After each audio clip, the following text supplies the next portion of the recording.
Beggar girl sees Millionaire and shouts, "Daddy, I found you." The emergency wing of St. Mary's Private Hospital had always been a place where life and death danced an eternal waltz, but on this stormy October night, the pristine corridors echoed with something different: the desperate cries of a 15-year-old girl. "Please, I need to see Mr. William Anderson." "He's my father." Sarah's voice cracked as two security guards firmly gripped her arms. Her worn sneakers squeaked against the polished marble floor as they dragged her toward the exit. "My grandmother is dying at Memorial General. She needs help." "That's enough," the taller guard growled. "Mr. Anderson is a respected patient here. We don't need street kids making up stories." Lightning flashed through the tall windows, illuminating Sarah's rain-soaked figure. Her dark hair clung to her pale face, and her threadbare jacket dripped onto the immaculate floor. The fever burning through her body made the world spin, but she couldn't give up. Not now. The watch, she fumbled with trembling fingers at the silver pocket watch hanging from her neck. Look at the engraving. It's the Anderson family crest. Victoria Anderson, who had been watching the scene from the corridor, stepped forward with practiced elegance. Her designer heels clicked against the marble as she approached, her face a mask of practiced indifference. "Let me see that watch." The guards loosened their grip slightly as Victoria examined the antique timepiece. Her perfectly manicured fingers traced the familiar crest, her expression unchanging until Sarah spoke again. "Please, Mrs. Anderson." "I have proof." With shaking hands, Sarah pulled down the collar of her wet jacket, revealing a heart-shaped birthmark on her neck, the same mark as Mr. Anderson, the one that runs in your family. Victoria's composure cracked for just a moment as she recognized the distinctive mark, the same one she'd seen on her husband's neck countless times. But before she could speak, Sarah's fever-weakened legs finally gave way. She collapsed onto the cold floor, the watch clattering beside her. Sarah's voice came out as a whisper, her vision darkening at the edges. "I just want to save my grandmother. She's all I've had for 15 years. As consciousness slipped away, the last thing Sarah saw was Victoria's face, now transformed by a dawning recognition and something else: guilt. The storm outside grew stronger, its fury matching the turmoil about to engulf both the Andersons' carefully ordered world and Sarah's desperate one. If this opening scene has captured your interest and stirred your emotions, we invite you to join us on this journey by subscribing to our channel. Your support allows us to continue crafting powerful stories that touch hearts and remind us of the enduring strength of love and family bonds. Sarah Mitchell's life had been a string of contradictions from the moment Grace found her on that rainy night 15 years ago. At 15, she possessed a peculiar blend of innocence and old soul wisdom that made her stand out among her peers at Lincoln High School. Her dark hair, usually tied in a practical ponytail, framed a face that carried echoes of someone else's features, a mystery that had haunted both her and Grace since that fateful night. Living in the modest Pine Street apartment above Miller's Bakery, Sarah had learned early on that wealth wasn't measured in dollars but in moments. Her uniform might have been second-hand, and her shoes might have been mended more times than she could count, but her mind was rich with dreams and determination. Every morning she would wake before dawn to help Mrs.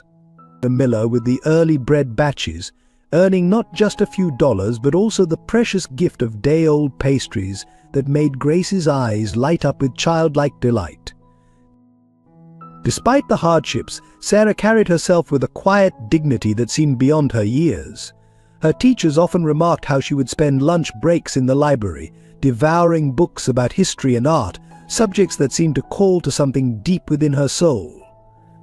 But it was her hands that told the true story of her character, slightly rough from helping Grace with her seamstress work, yet gentle enough to tend to the small window box garden where she grew herbs for Grace's tea. The heart-shaped birthmark on her neck, usually hidden beneath carefully arranged collars, was both her most distinguishing feature and her biggest mystery. Grace had always said it was a sign of something special, though she would get a strange, distant look in her eyes whenever Sarah asked about it. The silver pocket watch that had been found with her as a baby remained her most treasured possession, its weight against her chest a constant reminder of unanswered questions. In school, Sarah was neither popular nor an outcast. She existed in that in-between space where quiet students often dwelt. Her best friend, Emma Carter, was the only one who knew the full extent of her situation, the only one who understood why Sarah would sometimes stare at passing luxury cars with a mixture of longing and confusion she couldn't quite explain. Emma would often share her lunch when Sarah's own was too meager, never making a show of it, understanding that friendship meant supporting without undermining dignity. But it was in moments of crisis that Sarah's true character shone brightest. When Tommy Peters, the classroom troublemaker, had his father arrested and couldn't afford lunch, it was Sarah who quietly shared her bakery leftovers, remembering how it felt to go hungry. When the school needed volunteers for the elderly home visits program, Sarah was always first to sign up, spending extra hours reading to seniors who reminded her of Grace. The relationship between Sarah and Grace defied traditional grandmother-granddaughter dynamics. They were more like two souls who had found each other in the vast ocean of life, clinging to each other with a love that transcended blood ties. Every evening they would sit at their small kitchen table, sharing simple meals and complex dreams, Grace's weathered hands often reaching across to squeeze Sarah's younger ones in moments of unspoken understanding. Yet beneath Sarah's composed exterior lay questions that burned brighter with each passing year. Who were her parents?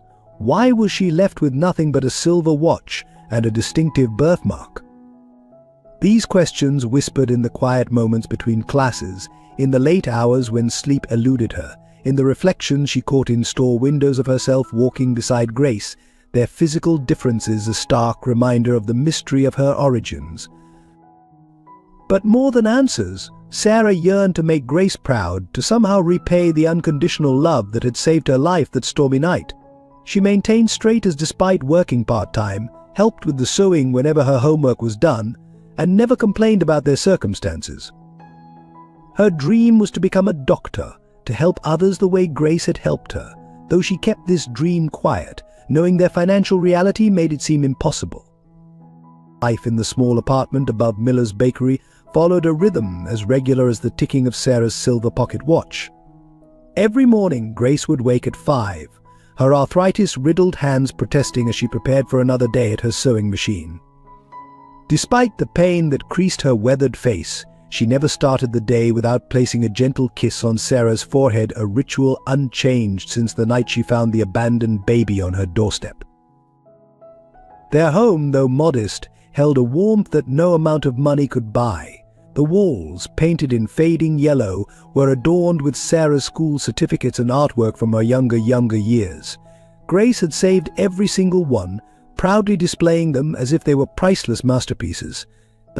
The furniture, though worn and mismatched, each told a story: the patched armchair where Grace would sit to mend clothing, the wobbly kitchen table where they shared their simple meals, the old sewing machine that had put food on their table for 15 years. Financial struggles were a constant shadow in their lives. Each month was a careful dance of priorities: rent, utilities, food, and Grace's medications. Sarah had learned early on to read the worry lines on Grace's face when bills arrived, to understand the significance of those quiet moments when her grandmother would sit at the kitchen table late at night, calculator in hand, trying to stretch dollars beyond their natural limits. Yet somehow Grace always managed to make their poverty feel temporary, like a challenge they would eventually overcome together. When Sarah's shoes wore thin, Grace would work extra hours, her fingers bleeding from countless needle pricks. When winter came, she would transform old blankets into warm coats that looked almost store-bought, adding little decorative touches that made Sarah feel special rather than poor. Their meals were simple but served with dignity. Grace had mastered the art of turning basic ingredients into meals that filled both stomach and soul. Bean soup became a French countryside specialty. Day-old bread was transformed into Italian crostini. And when things were particularly tight, Grace would tell stories of her own childhood during dinner, making Sarah forget they were eating plain rice for the third time that week. The hardest times were when Sarah needed something for school, new books, supplies, or fees for activities. Grace would never let her miss out, even if it meant pawning her own precious items. The gold locket containing her late husband's picture had been traded away when Sarah needed a scientific calculator for math class. Though Grace had tried to hide her tears that day, Sarah had seen them, and the memory fueled her determination to someday make things right. Their evening routine was sacred homework at the kitchen table while Grace sewed, sharing stories about their day. Grace would help Sarah with English essays while Sarah would read the small print instructions on Grace's medication bottles. They would often end their days watching old movies on their second-hand TV, Grace teaching Sarah to dance in their tiny living room, laughing together as they dodged the furniture. And the neighbors in their building became an extended family of sorts. Mrs. Rodriguez from apartment 3 billion would bring extra tamales when she cooked, insisting it was too much for her family anyway. Mr. Chen from the corner store would accidentally add extra fruits to their bags, turning a deaf ear to Grace's protests. The community looked out for each other, sharing what little they had, making life's burdens a bit lighter through collective kindness. But there were dark moments, 2 nights when Grace's cough seemed worse than usual, days when the electricity would be cut off until they could scrape together enough for the bill. Sarah learned to study by candlelight, to hand-wash clothes in the bathtub when the washing machine broke down, to ignore the whispers and stares at school when her uniform became visibly worn. Through it all, Grace maintained her dignity and taught Sarah to do the same. "We might be poor in pocket," she would say, smoothing Sarah's hair with tender hands, "but we're rich in what matters most."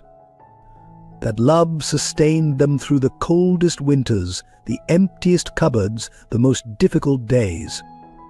It was a love that turned their tiny apartment into a palace, their simple meals into feasts, their modest lives into something beautiful and meaningful.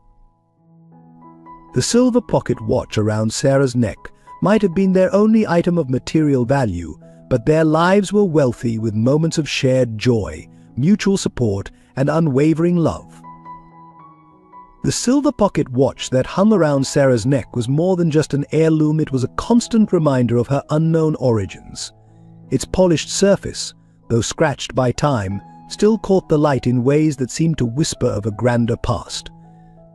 The Anderson family crest, intricately engraved on its cover, had become both familiar and foreign to her over the years, like a word repeated so many times it loses meaning.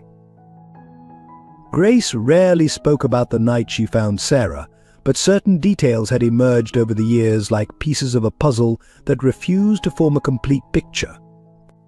It had been raining, that much was certain, and the baby had been wrapped in what appeared to be expensive blankets, though soaked through. The watch had been secured around the infant's neck with a blue ribbon, and pinned to the blankets was a simple note that Grace had kept all these years. "Her name is Sarah. Please keep her safe." The heart-shaped birthmark on Sarah's neck was another piece of the mystery. Grace had noticed it immediately that first night, its distinct shape standing out against the baby's fair skin. Over the years, she'd caught Grace studying it with an expression that suggested she knew more than she was saying. Sometimes late at night, Sarah would catch her grandmother staring at old newspapers, though she would quickly fold them away when noticed. The watch itself held its own secrets. Inside the cover was an inscription so worn it was barely legible: "To my beloved son, may time bring you back to us." The craftsmanship spoke of wealth and history. Even the local jeweler had remarked on its quality when Sarah had taken it in for cleaning, suggesting it was worth more than their entire apartment's contents combined. But its true value lay in the connection it represented to her unknown past. Sarah had developed habits around the watch over the years. She would polish it every Sunday evening, carefully tracing the engraved crest with a soft cloth. The routine had become almost meditative, a moment when she would allow herself to wonder about her biological family. Were they looking for her? Did they miss her? Or had she been deliberately abandoned, left with only this expensive token as compensation? The heart-shaped birthmark had its own set of mysteries. As Sarah grew older, she began to notice how people would sometimes stare at it with recognition, though they would quickly look away when caught. Once, an elderly man at the grocery store had dropped his shopping basket upon glimpsing it, his face turning pale as if he'd seen a ghost. Before Sarah could question him, he had hurried away, leaving his groceries scattered on the floor. Grace's reactions to questions about either the watch or birthmark followed a pattern: initial hesitation, careful deflection, and finally a change of subject accompanied by that distant look in her eyes. It was as if she carried a burden of knowledge she wasn't ready to share, or perhaps couldn't share. Some mysteries reveal themselves in their own time, she would say, smoothing Sarah's hair in that gentle way of hers.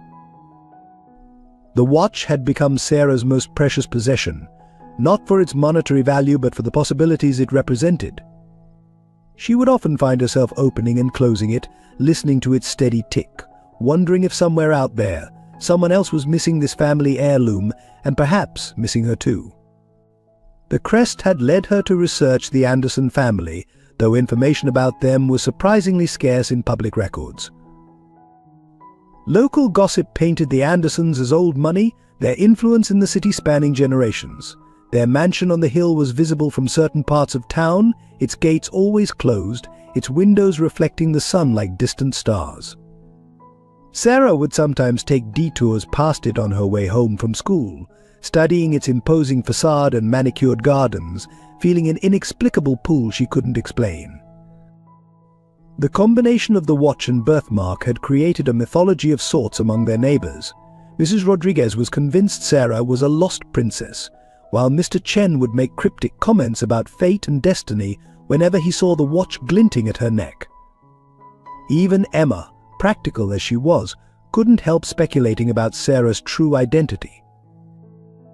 But for all the questions these items raised, they also anchored Sarah to her present reality. The watch's steady ticking had become the soundtrack to her life with Grace, its weight against her chest a reminder that sometimes the family you find is more precious than the family you're born into. Still, on quiet nights when Grace's breathing had settled into sleep, Sarah would hold the watch up to the moonlight, tracing the crest with her finger, and wonder if somewhere in the vast city someone was thinking of her too. The morning Grace collapse started like any other.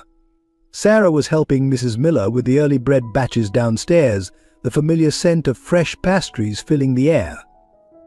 The first indication that something was wrong was the absence of Grace's usual footsteps above the gentle creaking of floorboards that typically signaled her grandmother preparing for another day at the sewing machine. Grandma Sarah called out as she climbed the stairs, flour still dusting her apron. The silence that greeted her made her heart skip a beat.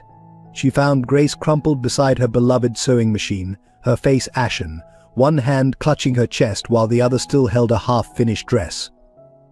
The needle had torn through the fabric, leaving a jagged line like a scar across the delicate material. Sarah Grace's voice was barely a whisper, her normally bright eyes clouded with pain. "Can't." Breathe the words came out in gasps, each one seeming to cost her tremendous effort. Sarah's hands trembled as she dialed 911, her voice cracking as she reported their address. The 5 minutes it took for the ambulance to arrive felt like an eternity. The paramedics moved with practiced efficiency, their voices calm but urgent as they assessed Grace's condition. Blood pressures dangerously high, one reported, while another attached monitors that filled the small apartment with ominous beeping. Sarah watched helplessly as they lifted Grace onto the stretcher, her grandmother's small frame looking impossibly fragile under the harsh fluorescent lights. The ride to Memorial General Hospital was a blur of sirens and fear. Sarah held Grace's hand, noticing how cold it felt despite the warm morning. The paramedics worked continuously, speaking in medical terms that Sarah couldn't fully understand but knew weren't good. Grace drifted in and out of consciousness, each time looking for Sarah with increasingly unfocused eyes. Emergency room doctors swarmed around Grace the moment they arrived, their white coats forming a barrier between Sarah and her grandmother. Severe cardiac event, someone called out. Need immediate intervention. Sarah stood frozen, watching as they wheeled Grace away through double doors marked authorized personnel only. Hours passed in the waiting room, each tick of the wall clock echoing like thunder in Sarah's ears. She sat rigid in the uncomfortable plastic chair, still wearing her flour-dusted clothes from the bakery. Other families came and went, receiving news both good and bad, while Sarah waited, clutching her silver pocket watch like a lifeline. When the doctor finally appeared, his grave expression made Sarah's blood run cold. "Your grandmother's condition is critical," he explained, his voice gentle but direct. "She suffered a severe heart attack, complicated by underlying conditions we weren't aware of. Her heart is very weak, and there's significant damage to her cardiac muscles." The words that followed hit Sarah like physical blows: specialized treatment, advanced facilities, experimental procedures. But it was the numbers that made her world truly crumble, astronomical figures that represented the cost of keeping Grace alive. The public hospital could provide basic care, but Grace's condition required more than they could offer. Without specialized intervention, the doctor continued, his words careful but devastating, "We're looking at a very poor prognosis. There's a new treatment available at St. Mary's private hospital that could help, but..." He trailed off, looking at Sarah's worn clothes and flour-stained apron, the unspoken reality of their financial situation hanging heavy in the air. Sarah was allowed to see Grace briefly before they moved her to the cardiac care unit. Her grandmother lay connected to various machines, their steady beeping a mechanical lullaby. An oxygen mask covered most of her face, but her eyes found Sarah's immediately. With tremendous effort, Grace lifted her hand slightly off the bed. "My brave girl," she whispered through the mask, her voice so faint Sarah had to lean close to hear.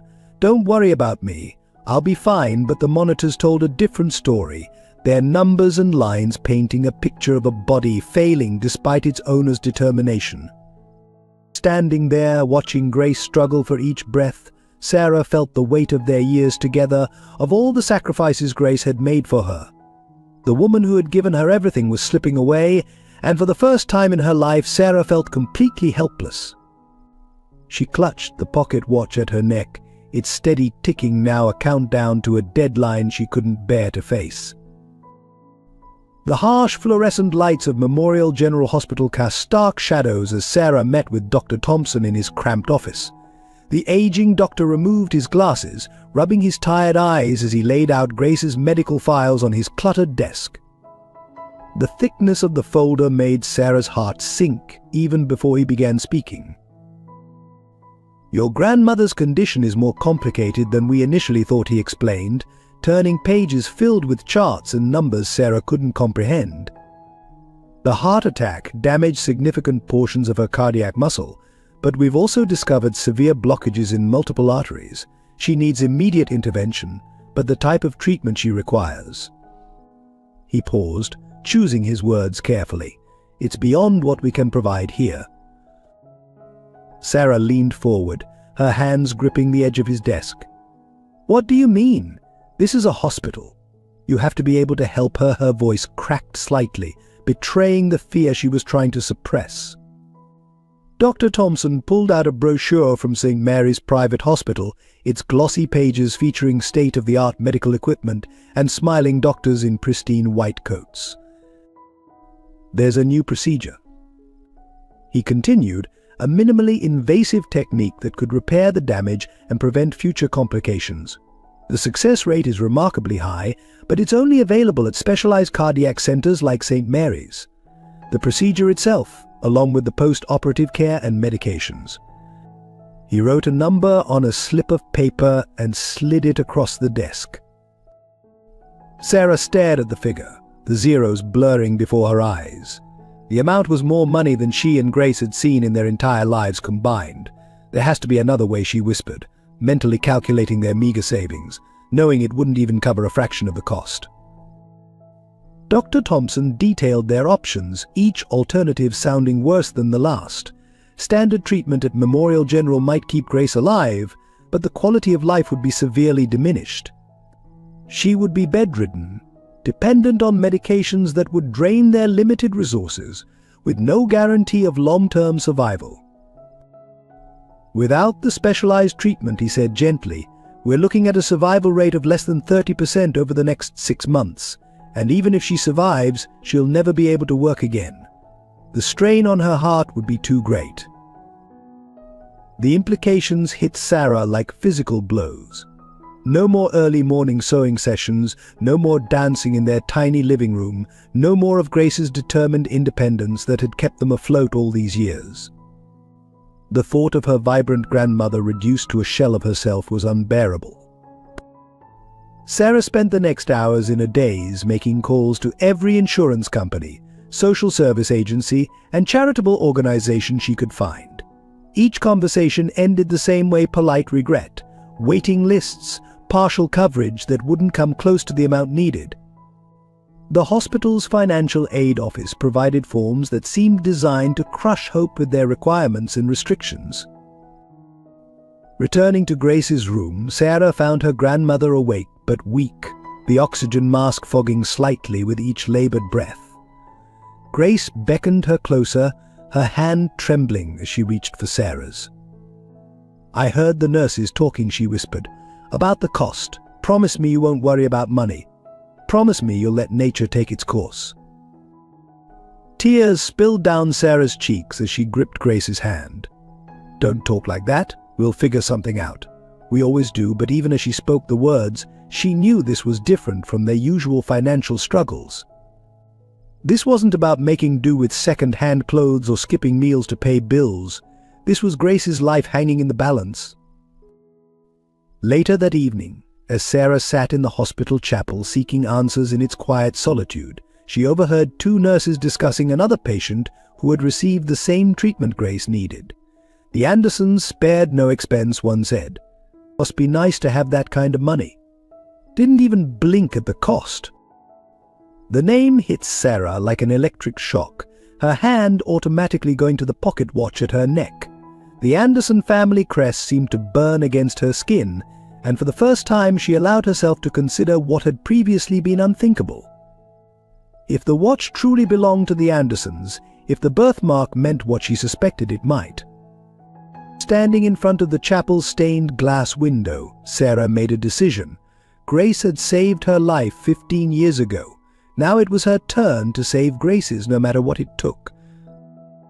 Sarah returned to their apartment above the bakery late that night, the emptiness of the space echoing with Grace's absence. As she moved through their small home, each object seemed to hold a memory. Grace's reading glasses still perched on her unfinished sewing, a half-drunk cup of tea gone cold on the kitchen table, her worn slippers waiting faithfully by her favorite chair. Knowing sleep would be impossible, Sarah began organizing Grace's medications and paperwork, hoping to find anything that might help their situation. As she sorted through the drawer of Grace's bedside table, her fingers brushed against something hidden beneath the old bills and receipts, a wooden box she'd never seen before, its surface smooth with age. Inside, she found a collection of carefully preserved items, newspaper clippings, old photographs, and a bundle of letters tied with a faded blue ribbon, the same shade as the one that had secured the pocket watch around her neck as a baby. Her hands trembled as she unfolded the first letter, the paper thin and delicate with age. "Dearest Emily," it began, the handwriting elegant and assured. "Your father remains unmoved. He threatens to disinherit me if I don't end things with you. But I won't let the Anderson name and fortune dictate my heart. We'll find a way to be together." The letter was signed simply W and dated 15 years ago.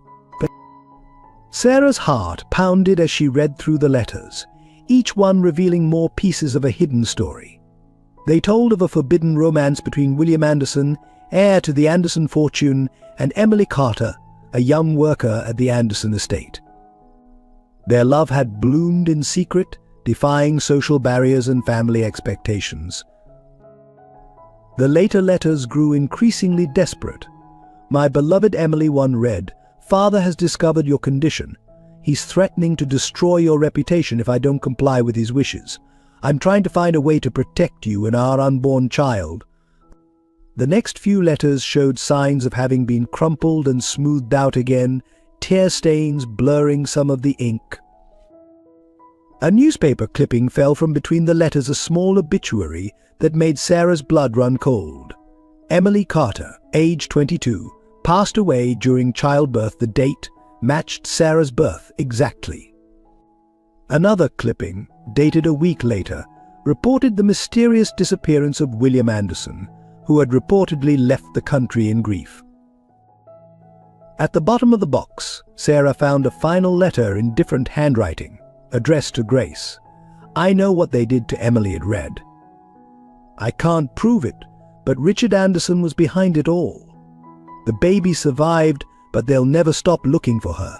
Keep her safe. Keep the watch. It's her birthright and proof of who she is. When the time comes, the heart-shaped birthmark will confirm everything. I'm sorry I can't do more. Martha Anderson, housekeeper."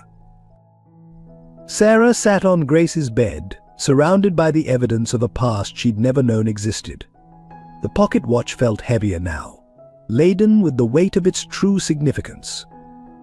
She remembered all the times Grace had started to tell her something about her parents but stopped, the way she'd insist on hiding the birthmark, her strange reaction whenever the Anderson name was mentioned in town. Running her fingers over the Anderson family crest on the watch, Sarah's mind raced with the implications. She wasn't just some abandoned child, she was William Anderson's daughter, hidden away to protect her from Richard Anderson's influence. The same Richard Anderson who now controlled the fortune that could save Grace's life. The irony was almost too much to bear. The family that had forced her mother into hiding, that had somehow contributed to her death, now held the key to saving the only mother Sarah had ever known. Grace had protected her all these years, keeping these secrets to ensure her safety.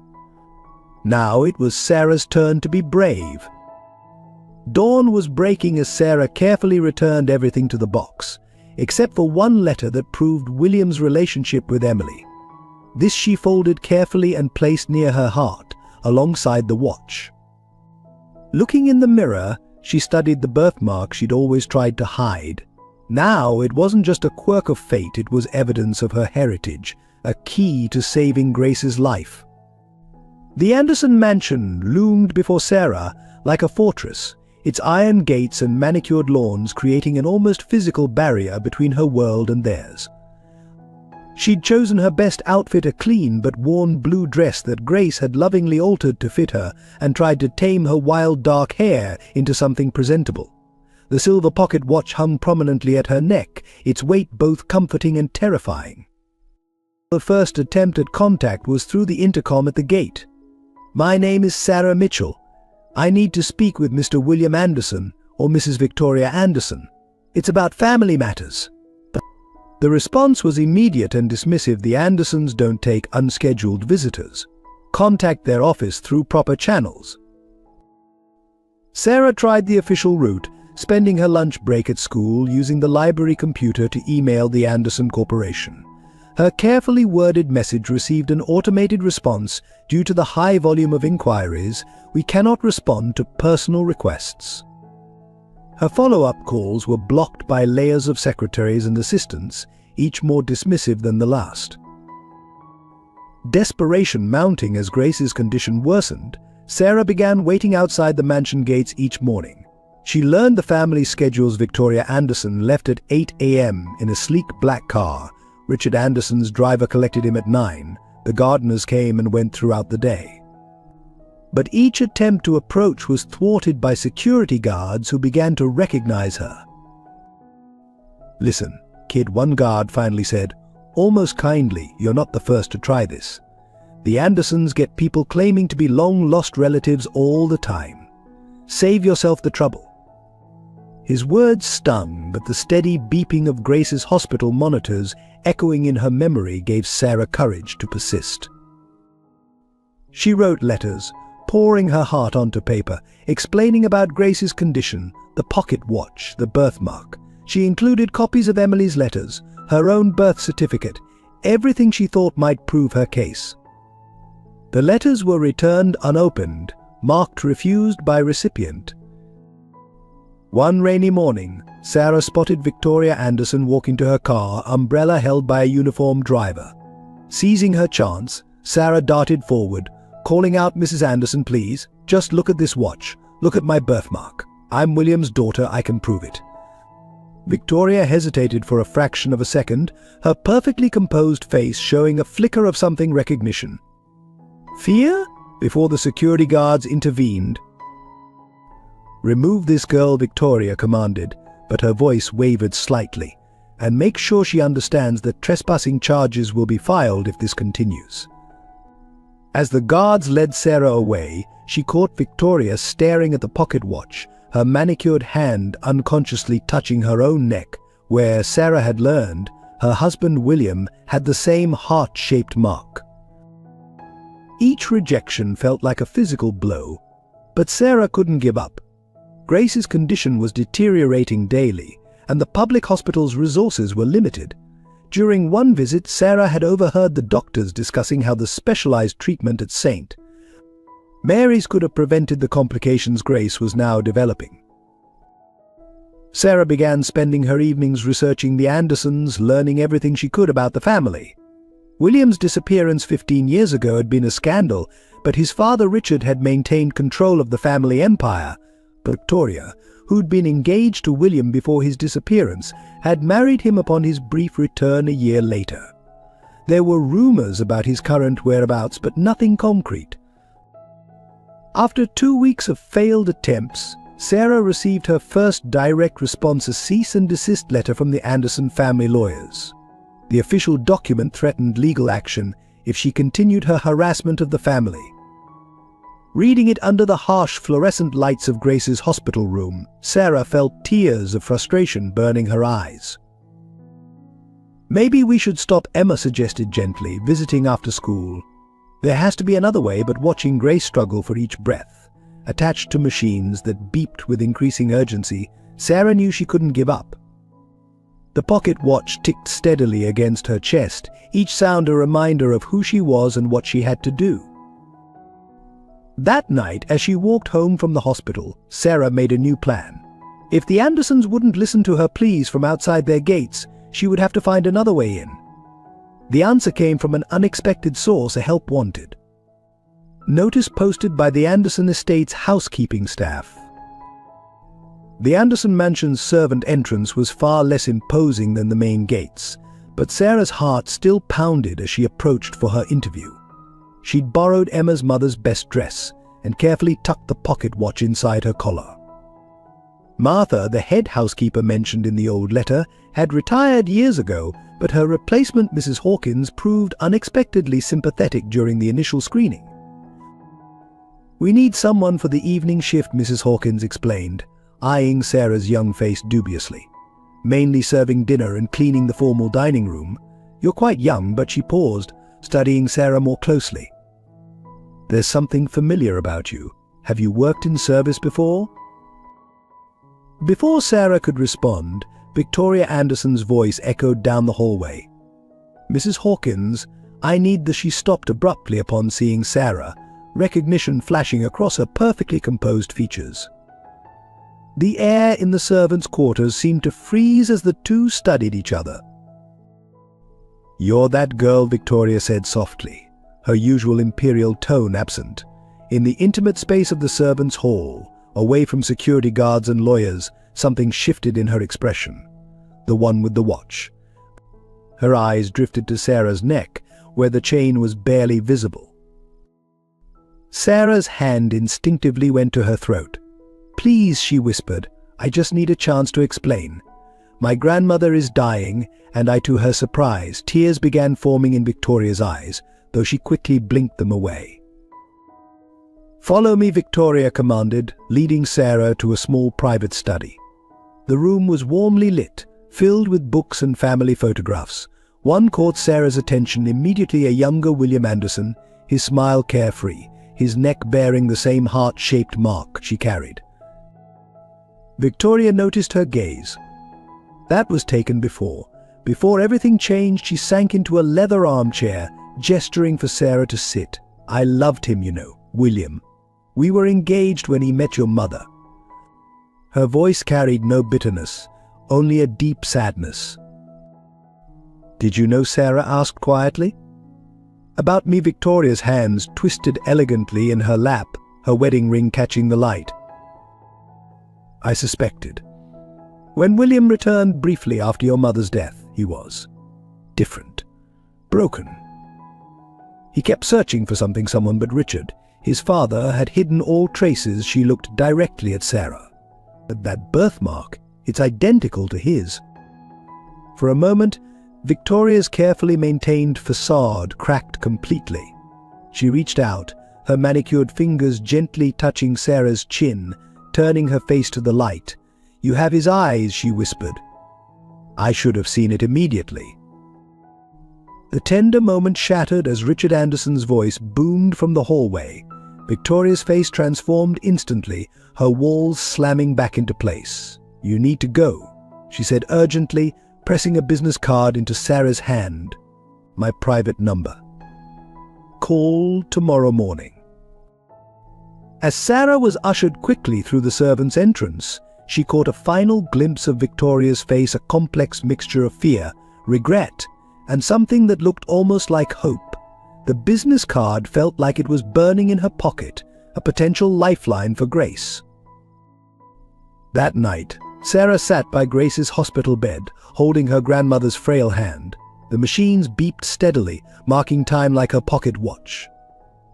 "I met her today, Grandma," she whispered. "Victoria Anderson. She saw him in me, maybe now." Her hopes were shattered the next morning when she called the number. Victoria's voice was once again cold and distant. "I've discussed it with Richard. We cannot help you. Please don't contact us again." The line went dead before Sarah could respond. Later that day, a package arrived at the hospital, an envelope containing enough money for 1 week of Grace's basic care at Memorial General, but nowhere near enough for the treatment at St. Mary's. The note inside, written in Victoria's elegant hand, read simply, "I'm sorry. This is all I can do." Sarah stood at the hospital window, watching the sunset paint the sky in shades of orange and pink. The money in the envelope represented both kindness and defeat, enough to show Victoria cared, but not enough to truly help.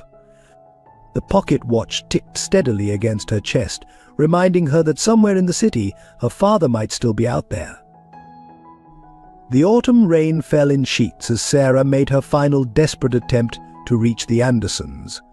Grace's condition had deteriorated rapidly, and the doctors had given her days, perhaps hours, without the specialized treatment. The money Victoria had sent was nearly gone, spent on basic medications that merely prolonged the inevitable. Standing outside the Anderson mansion's gates, soaked to the skin, Sarah felt a fever building in her own body. The nights spent sleeping in hospital chairs, the meals missed to save money, and the emotional strain had taken their toll. But she couldn't give up, not while Grace still fought for each breath. "Mr. Anderson," she called out, her voice carrying across the manicured lawns. "Please, just listen to me." Security cameras swiveled to focus on her, and she could see lights coming on inside the mansion. Richard Anderson's imposing figure appeared at a window, then vanished quickly into the depths of the house. The front door opened, and Richard Anderson himself emerged, flanked by security guards. He strode purposefully toward the gates, his expression thunderous. "You become a nuisance, young lady," he called out, his voice cutting through the rain. "I've been patient, but this ends now." Sarah pulled out the pocket watch, holding it up like a shield. "This belonged to your son. Look at it, really look at it."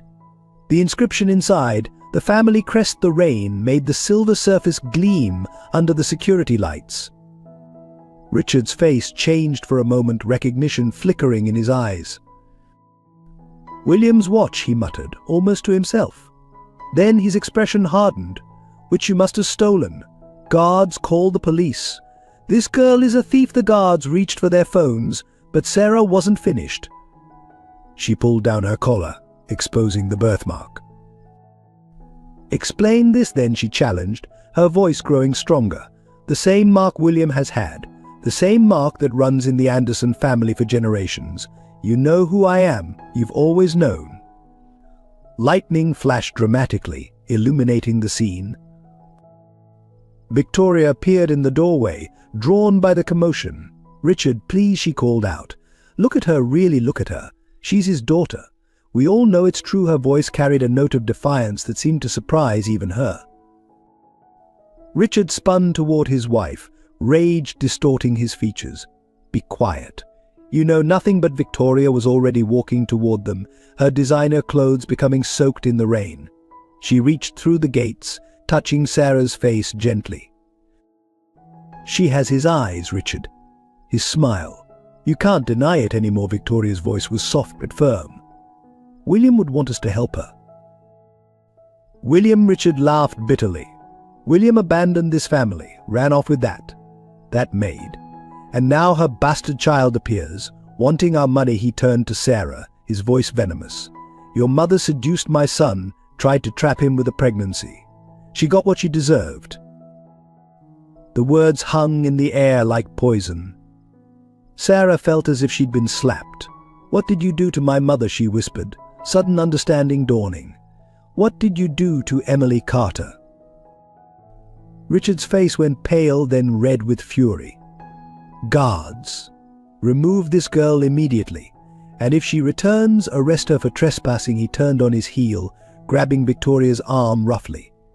"And you will discuss your disloyalty later." As the guards approached, Sarah made one final, desperate plea. "I don't care about your money or your name. My grandmother is dying, the woman who raised me when your family threw me away. She needs treatment at St. Mary's, treatment only you can afford. Please, she's all I have." Richard paused but didn't turn around. "We are not responsible for some woman who took in a stray. Your grandmother's condition is not our concern with that."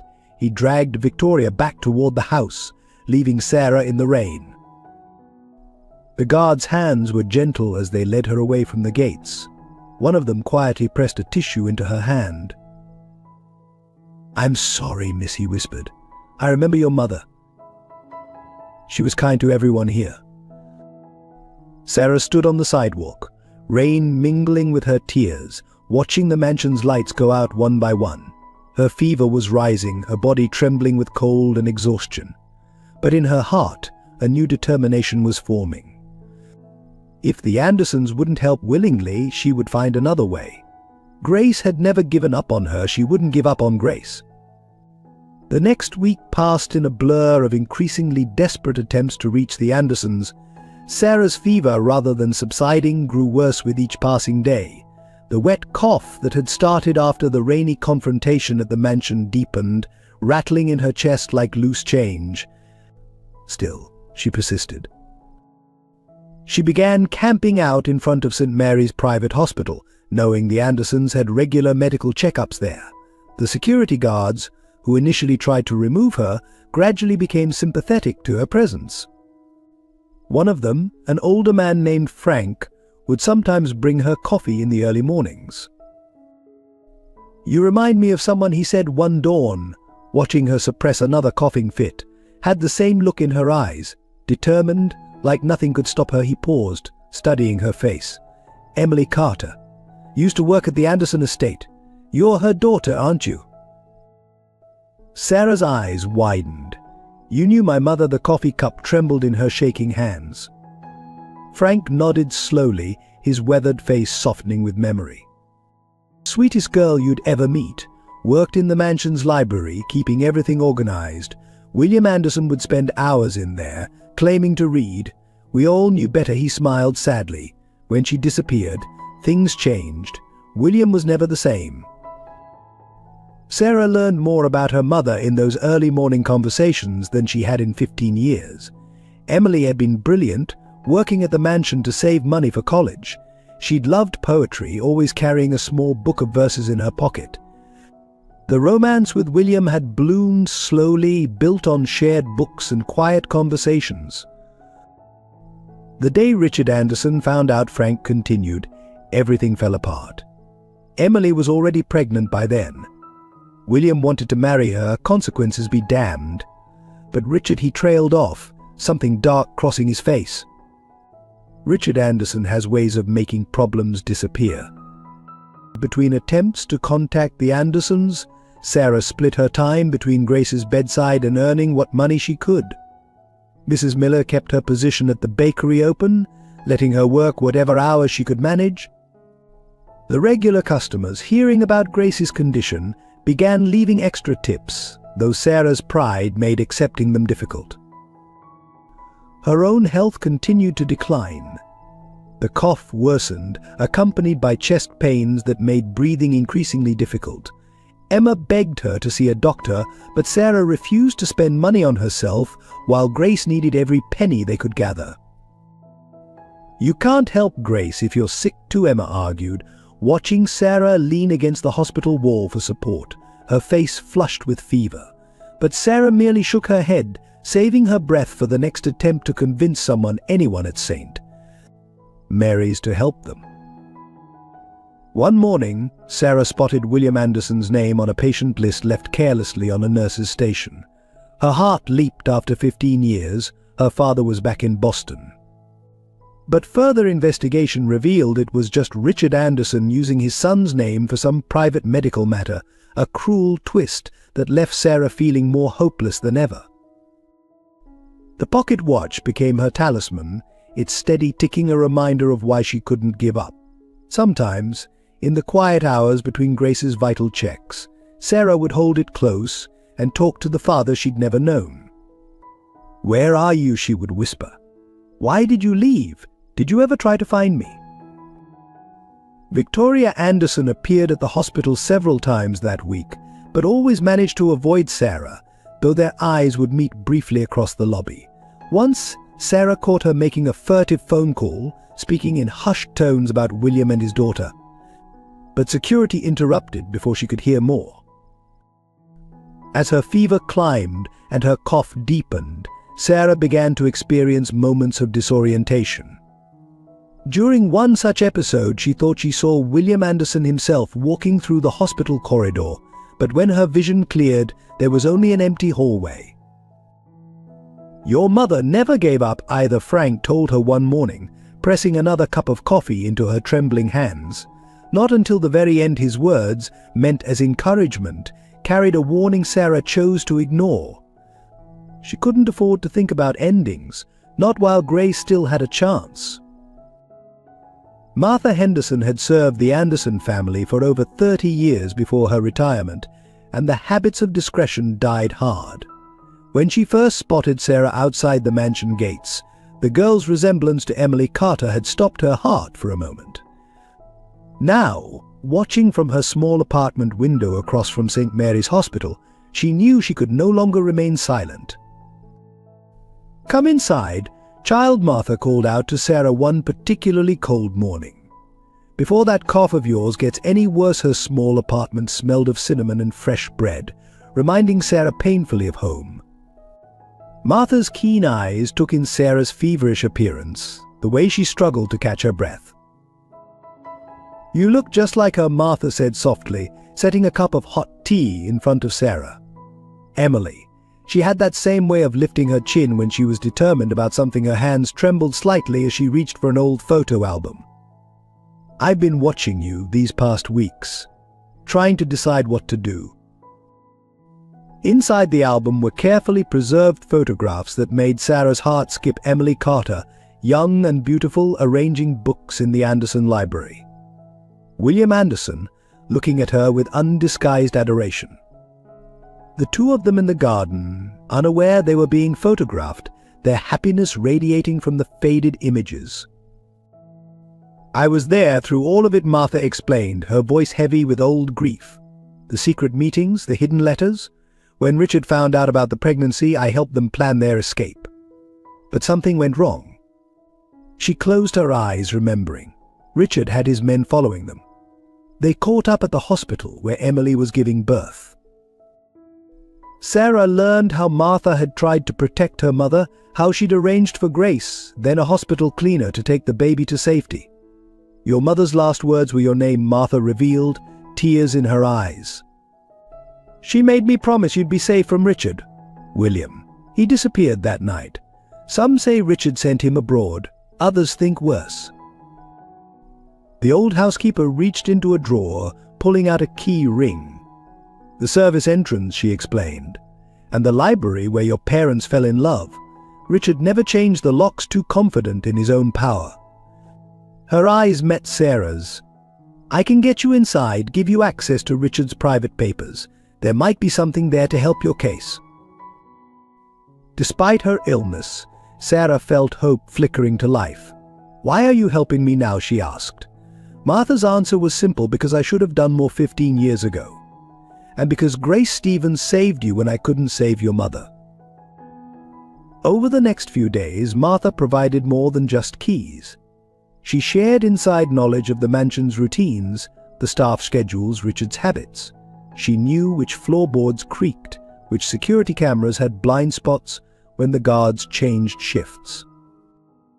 Richard keeps his most important papers in the library desk, Martha explained, sketching a rough map. Third drawer down, false bottom.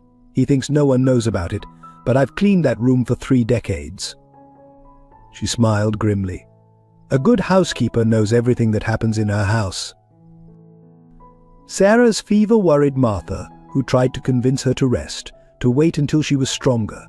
But Grace's condition was deteriorating too rapidly for delay. Each visit to the hospital showed her grandmother growing weaker, the machines working harder to keep her alive. At least let me give you something dry to wear, Martha insisted, pulling out what looked like new clothes. At Sarah's questioning look, she explained, I've been buying things over the years. Things I thought Emily's daughter might need someday, just in case. The care with which Martha had preserved these memories, had prepared for a moment she wasn't sure would ever come, brought tears to Sarah's eyes. Here was someone else who had loved her mother, who had carried the weight of that tragic night for 15 years. Tomorrow night, Martha decided, checking her calendar. Richard has a board meeting, Victoria has her charity function, and I know for a fact 3 guards called in sick with flu. It's your best chance. She pressed a small vial into Sarah's hand. Peppermint oil for your cough. Emily used to use it too. As Sarah left Martha's apartment, the old housekeeper called after her softly, you have her courage, you know, and his determination. Don't let Richard win again. The words followed Sarah into the gathering darkness, strengthening her resolve despite her fevered shivers. The pieces of Sarah's connection to the Anderson family began falling into place like a complex puzzle. In the week following Martha's revelations, evidence seemed to appear from unexpected sources, each new discovery making the connection harder to deny.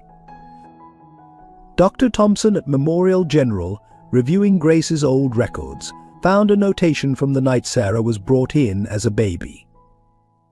Infant delivered at St. Mary's Private Hospital, he read aloud, frowning. Transferred under unusual circumstances. Attending physician Dr. James Morrison, the same Dr. Morrison who had been the Andersons' family physician for decades. Emma, determined to help, spent hours in the public library's newspaper archives. She discovered a small article from 15 years ago, Anderson Air Cancels Society Wedding, Family Cites Health Concerns. The date coincided exactly with the time William had disappeared. More telling was the photo accompanying the article, William at a charity gala, the heart-shaped birthmark visible above his collar. The hospital staff at St. Mary's began noticing too. An elderly nurse, Sister Margaret, pulled Sarah aside one morning. I was there the night you were born, she whispered, glancing around nervously. Such a commotion, men in dark suits everywhere, and poor Emily, she crossed herself, unable to continue.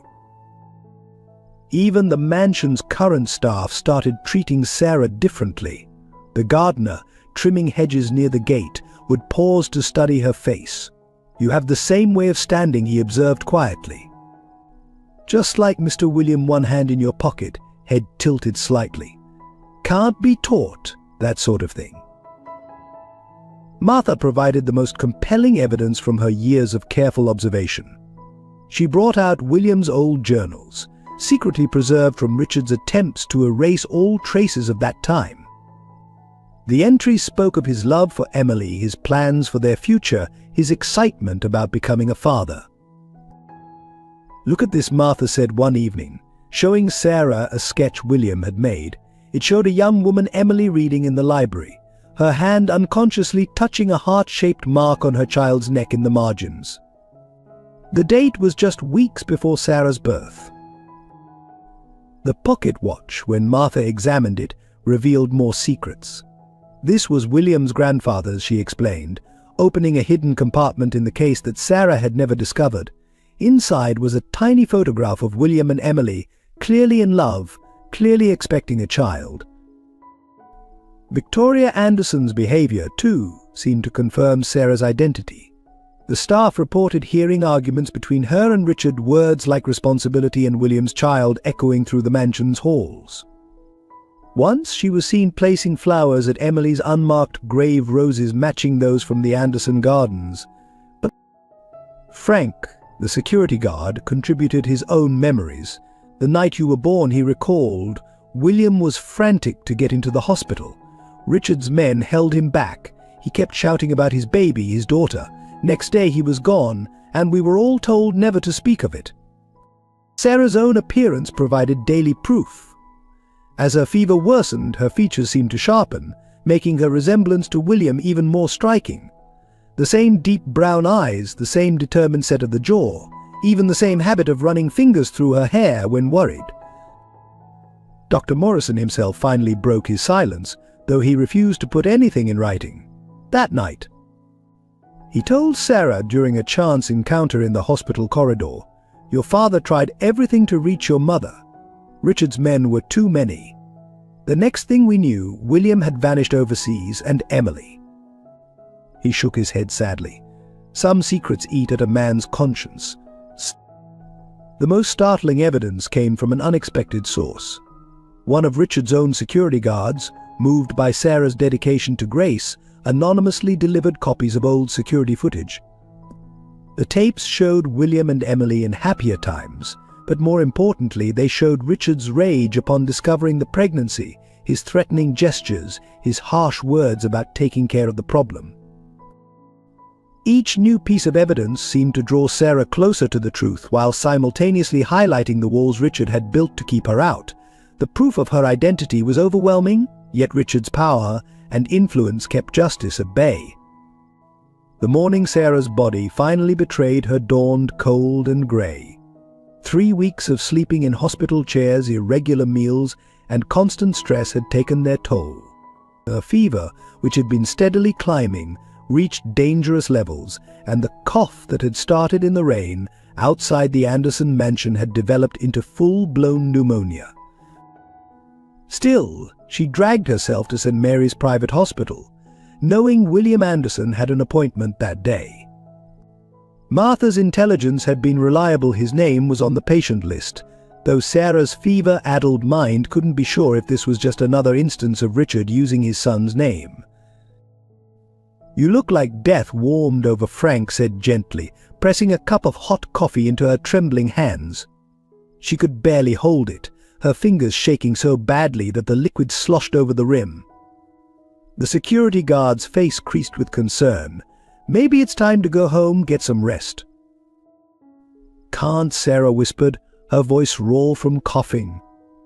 Grace needs she couldn't finish the sentence before another coughing fit doubled her over. When she pulled her hand away from her mouth, there were spots of red on her palm that she quickly wiped away, hoping Frank hadn't noticed. The morning crawled by with no sign of either William or Richard Anderson.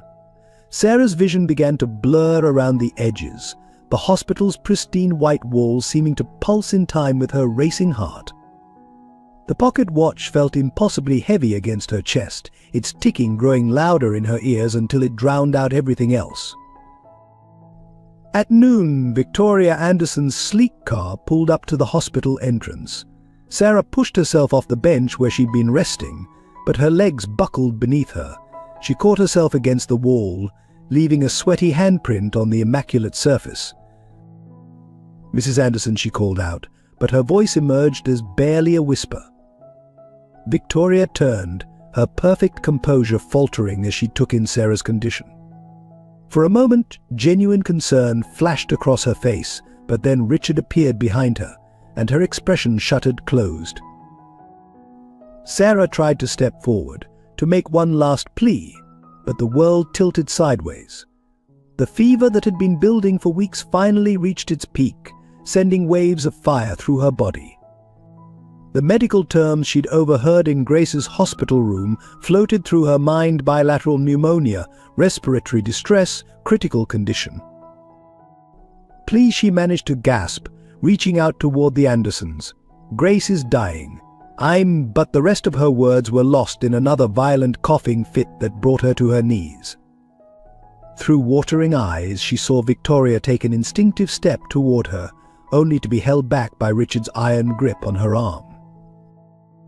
The world began to fade in and out, like a badly tuned television.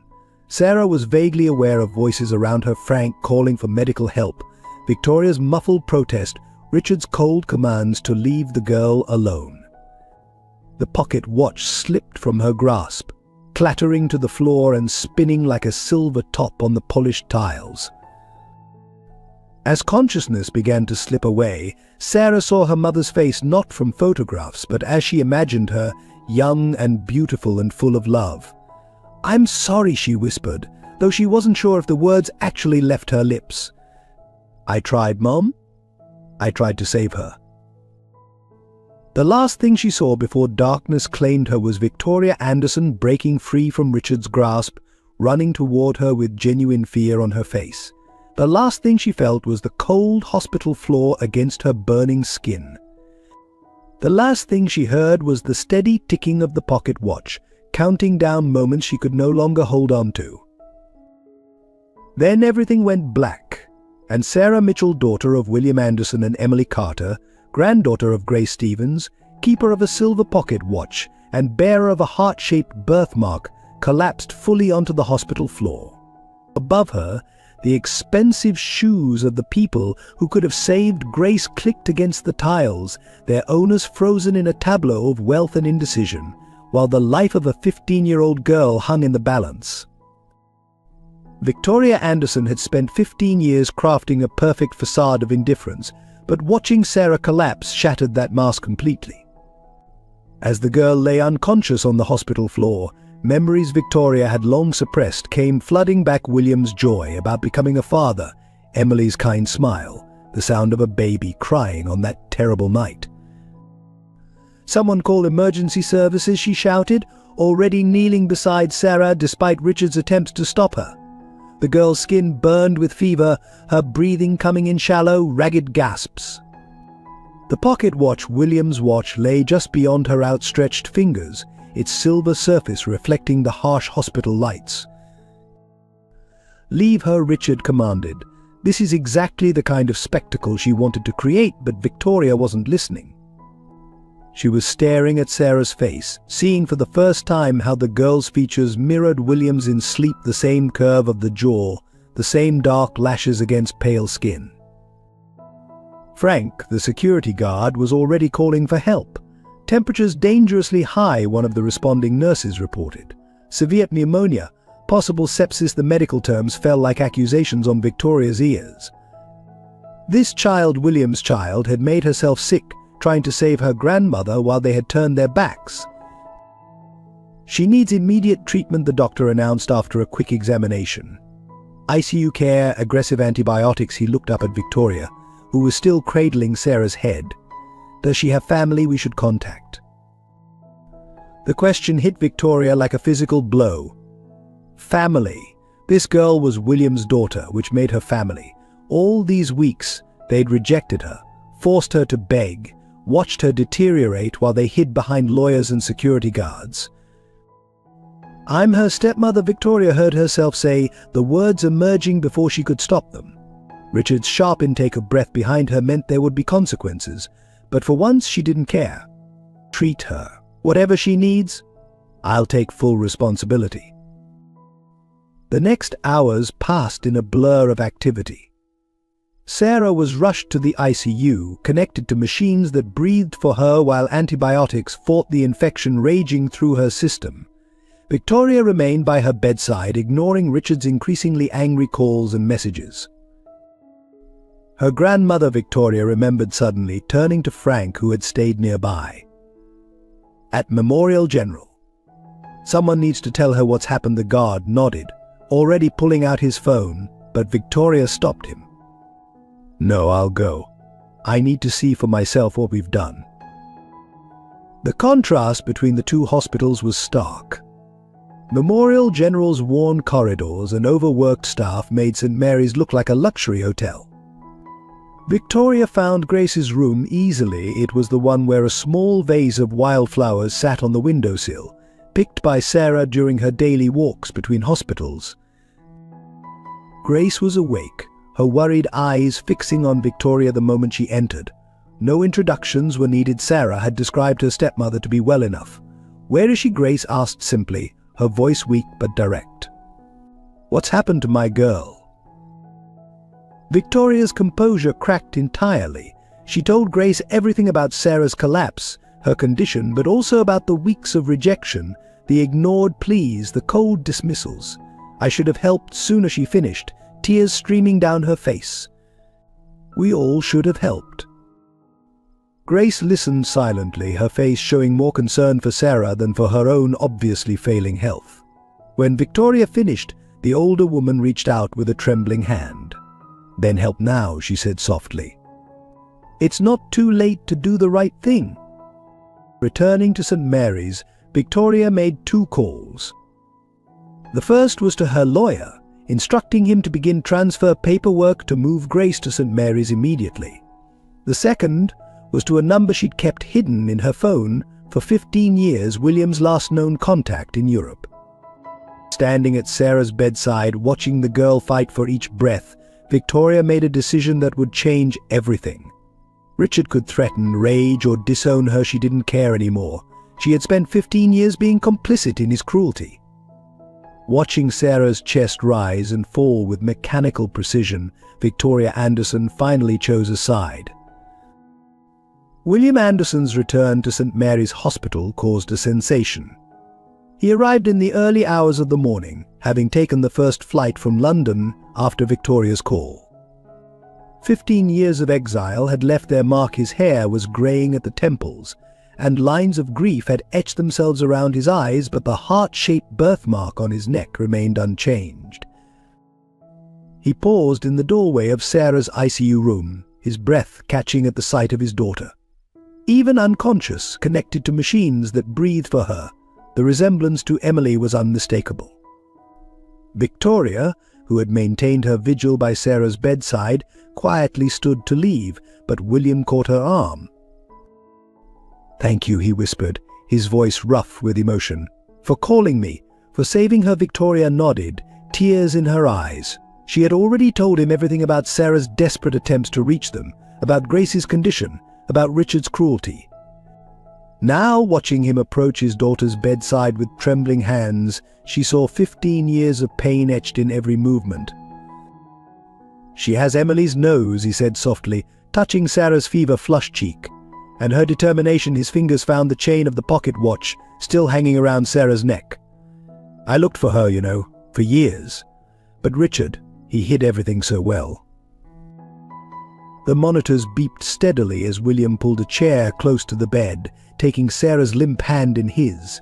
The sight of their matching birthmarks, his darkened by sun, hers pale against her hospital gown, made Victoria's heart clench.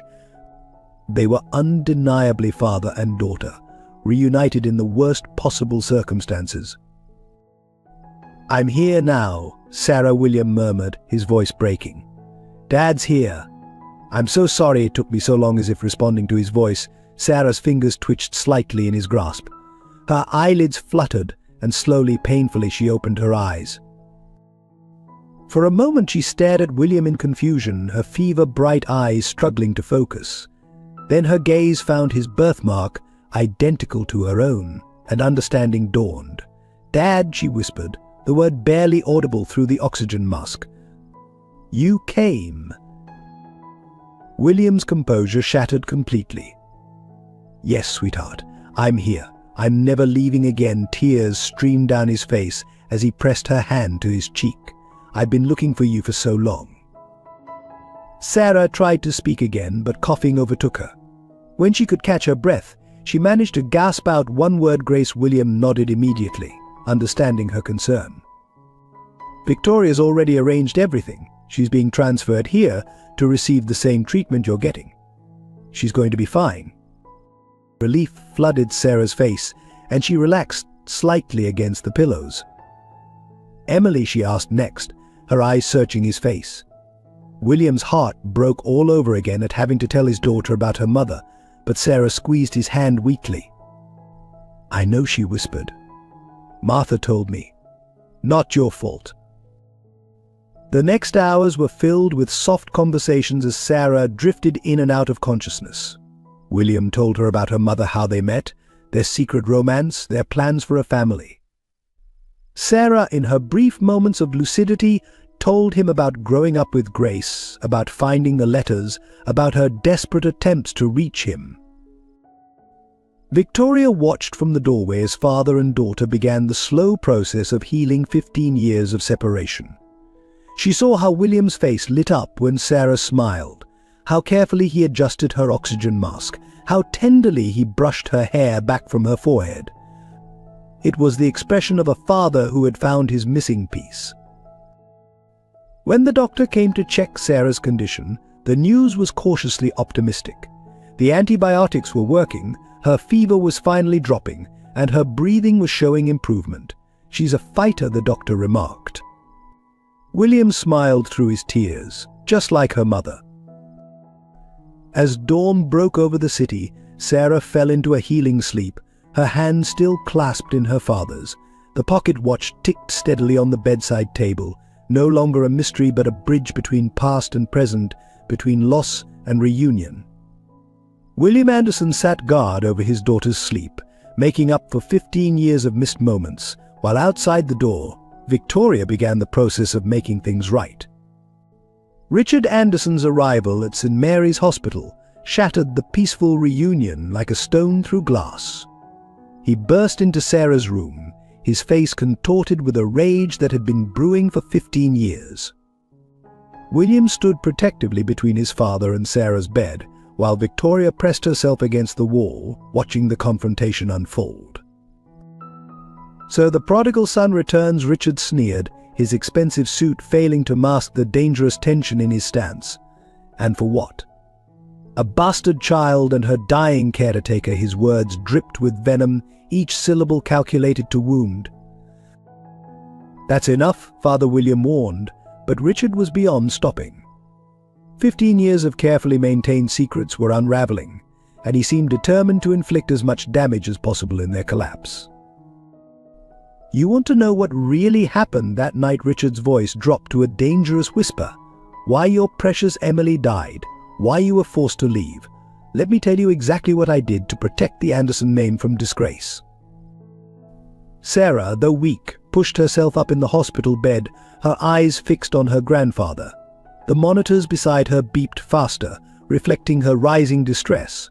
William tried to stop his father, but Richard continued, his confession spilling out like poison. "I had her followed, your Emily. Had my men watch her every move once I discovered she was pregnant. When she went into labor, it was simple enough to ensure she was taken to a specific hospital, with a specific doctor who owed me considerable favors." He smiled coldly. "Complications in childbirth are so tragically common, aren't they?" The room fell deadly silent except for the steady beeping of Sarah's heart monitor. Victoria's hand flew to her mouth in horror, while William's face drained of all color. You murdered her?" he whispered, his voice shaking with rage and grief.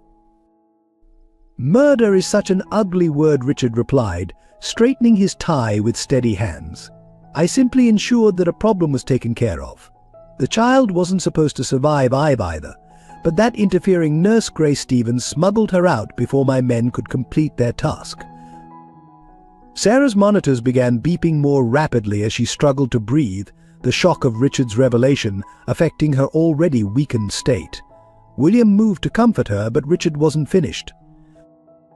"And you, my dear son," he continued, his voice dripping with false sympathy. You were so easy to manipulate in your grief. A few doctored reports about Emily's accident, a carefully worded threat about what might happen to your child if you stayed. You ran exactly as I planned, leaving me to maintain the Anderson legacy without your romantic foolishness. The full horror of Richard's actions hung in the air like a physical presence. Years of manipulation, calculated cruelty, and cold-blooded murder, all to protect his notion of family honor.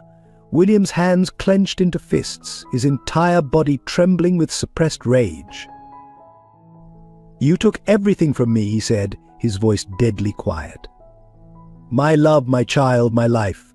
And now you've tried to destroy Sarah too, refusing her help while Grace lay dying. When does it end, Father?" Richard's response was chilling in its casualness. "It ends when I say it ends. The Anderson name means something in this city. I won't have it tainted by illegitimate offspring and criminal investigations into ancient history. The girl can have her treatment and her precious Grace too if she agrees to disappear afterward. That's my final offer, boy." Sarah, who had been silent throughout this exchange, suddenly spoke. Her voice was weak but clear. "You killed my mother. You separated me from my father. You made Grace suffer just to maintain your precious reputation." Each word seemed to cost her tremendous effort. "You're not offering mercy, you're trying to buy your way out of justice." Richard's face darkened dangerously. "You're just like your mother, too stupid to know when to take a good deal." He took a step towards Sarah's bed, but William moved to block him, father and son facing each other in a standoff 15 years in the making. The truth was out now, hanging in the hospital room like a thundercloud about to break.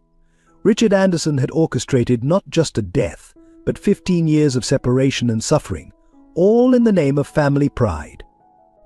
The question of what would happen next balanced on a knife's edge, as delicate as Sarah's recovering health, as precious as Grace's chance for survival. The truth about Emily Carter's death emerged in fragments over the next hours, each revelation more devastating than the last. Martha, summoned to the hospital by Victoria, brought with her a weathered leather journal, Emily's private diary, preserved in secret for 15 years. Through Emily's own words, written in an increasingly shaky hand as her pregnancy progressed, the full extent of Richard Anderson's cruelty became clear. She had documented everything: the threatening phone calls, the men who followed her to work, the mysterious accidents that seemed to happen whenever she refused to leave town. "They're trying to scare me away," she had written in one of her final entries. "But this baby is all that matters now. William's baby. Our baby. I'll protect her with my last breath if I have to." The prophecy of those words sent chills through everyone in the room. Sister Margaret, the elderly nurse who had been present that night, finally broke her decades-long silence. She described how Richard's men had infiltrated the hospital staff, how the doctor had been paid to look the other way during critical moments of Emily's labor. The complications had been carefully orchestrated, designed to seem natural while ensuring a tragic outcome. She knew something was wrong, Sister Margaret recalled, her voice trembling. She kept asking for William, kept saying she needed to protect her baby. Her last words were save her. Save Sarah, then everything happened so fast. The old nurse's eyes filled with tears. Grace was cleaning the hallway when she heard the baby cry. She acted on instinct, wrapped the child in her cleaning smock, and ran. William, listening to these accounts of his love's final moments, aged years in hours. The knowledge that Emily had died calling his name, that he had been deliberately kept away during her greatest need, seemed to physically pain him. Sarah reached for his hand from her hospital bed, father and daughter sharing grief for the woman they had both lost. Victoria contributed her own piece to the tragic puzzle. "Richard made me complicit," she confessed, unable to meet William's eyes. "He told me if I married you, kept quiet about Emily, he would ensure the baby was placed with a good family. I believed him. By the time I realized he had intended something far worse, you were gone, and I was trapped in his web of lies." But it was the hospital security footage from that night, preserved by a guilty guard and delivered anonymously, that provided the final damning evidence. The grainy video showed Richard Anderson himself in the hospital corridor, speaking with a group of men in dark suits. His gestures were clear, his intentions unmistakable. Later footage showed these same men preventing William from entering the hospital, while inside Emily fought for her life. Martha brought forward additional proof bank records showing large payments to the doctor who had attended Emily, to the men who had followed her, to officials who had helped bury the truth. Richard Anderson's network of corruption had been extensive and thorough, designed to eliminate all traces of what he considered a threat to his family's reputation. The most heartbreaking evidence came from Emily's personal effects, which Martha had saved from destruction. A small box contained ultrasound pictures, a tiny knitted booty, and a letter addressed to her unborn child. My dearest Sarah, yes, I already know you're a girl, and I already know your name. If anything happens to me, never doubt that you are wanted, loved, cherished. Your father and I planned a beautiful life for you. If fate has other plans, know that you were the best of both of us, our greatest dream, our deepest love. As these pieces of the past came together, Sarah's fever finally broke, as if the truth itself had healing properties. She lay in her hospital bed, holding her mother's letter, while William sat beside her, his face marked by tears and determination. The full weight of Richard's crimes lay exposed, not just Emily's death, but 15 years of orchestrated separation, of deliberate cruelty, of lives destroyed in the name of family pride. The pocket watch ticked steadily on Sarah's bedside table, marking time as justice inched closer. Outside the hospital room, Victoria was already on the phone with her lawyers, while Martha compiled her evidence for the authorities. The truth about Emily Carter's death would no longer remain buried in the past. The confrontation between William and Richard Anderson took place in the hospital's private conference room, away from Sarah's recovery room. The space, designed for delicate medical discussions, now contained decades of suppressed rage and betrayal. All these years, William began, his voice dangerously quiet, I believed Emily's death was a tragic accident. I blamed myself for not being there, for not protecting her. His hands gripped the back of a chair so tightly his knuckles turned white. But you orchestrated everything. Her death, my exile, Sarah's separation, it was all part of your plan. Richard stood by the window, his silhouette outlined against the city skyline he'd spent a lifetime dominating. I did what was necessary to protect this family's legacy. That girl, Emily, she would have destroyed everything we built. Her child would have been a constant reminder of your weakness. William's laugh was hollow, bitter. Legacy. You talk about legacy while standing in the hospital where you murdered an innocent woman, where you tried to have my newborn daughter killed. He moved closer to his father, each step measured and deliberate. What kind of legacy is built on blood and lies? Don't be dramatic, Richard scoffed, though he took an instinctive step backward. Emily's death was regrettable but necessary. The girl survived, didn't she? And now she can be properly compensated for her silence. Everyone wins. Everyone wins. William's voice rose for the first time. Emily is dead. I lost 15 years with my daughter. Grace nearly died trying to protect Sarah from your legacy, and you think money can fix this? The conference room door opened and Victoria entered with a thick folder. The police are on their way, she announced quietly. I've given them everything, Martha's evidence, the hospital records, the payment trails. It's over, Richard. Richard's composed facade cracked slightly. You would destroy your own family? For what, revenge? Misplaced guilt? He turned to William, his voice taking on a manipulative tone. Son, think about what this will do to the Anderson name. Think about Sarah's future. Sarah's future, William advanced on his father. You mean the future you tried to steal from her? The one where she grew up without parents because of your actions? His voice shook with fury. I'm thinking about Sarah's future right now, a future where she knows the truth about her mother, where justice is served, where men like you can't destroy lives for the sake of reputation. Police sirens wailed in the distance, growing closer. Richard's face transformed, showing for the first time the true darkness that had driven his actions. "You're a fool, William. Always have been. That girl and her mother, they were beneath us. I did what any father would do to protect his son from throwing his life away." "No," William replied, his voice steady now. "You did what a monster would do. A father protects his children. A father cherishes his grandchild. You're just a murderer in an expensive suit." The police arrived moments later, their presence filling the sterile hospital corridor with grim purpose. As they led Richard away, reading him his rights, he maintained his aristocratic bearing. But his final words to William revealed the depth of his corruption. "You'll regret this. The Anderson name will be ruined." William watched his father being escorted away, feeling the weight of 15 years of deception lifting from his shoulders. Victoria touched his arm gently. "Go to Sarah," she said softly. "She needs her father now more than ever." Returning to Sarah's room, William found her awake, looking stronger than she had in days. Grace had been moved to the room next door, her treatment finally underway. The sight of his daughter, Emily's daughter, alive and healing filled William with a fierce determination. "Is it really over?" Sarah asked as he sat beside her. William took her hand, noticing how perfectly it fit in his, just as Emily's had. "The truth is out," he assured her, "and no one will ever separate us again."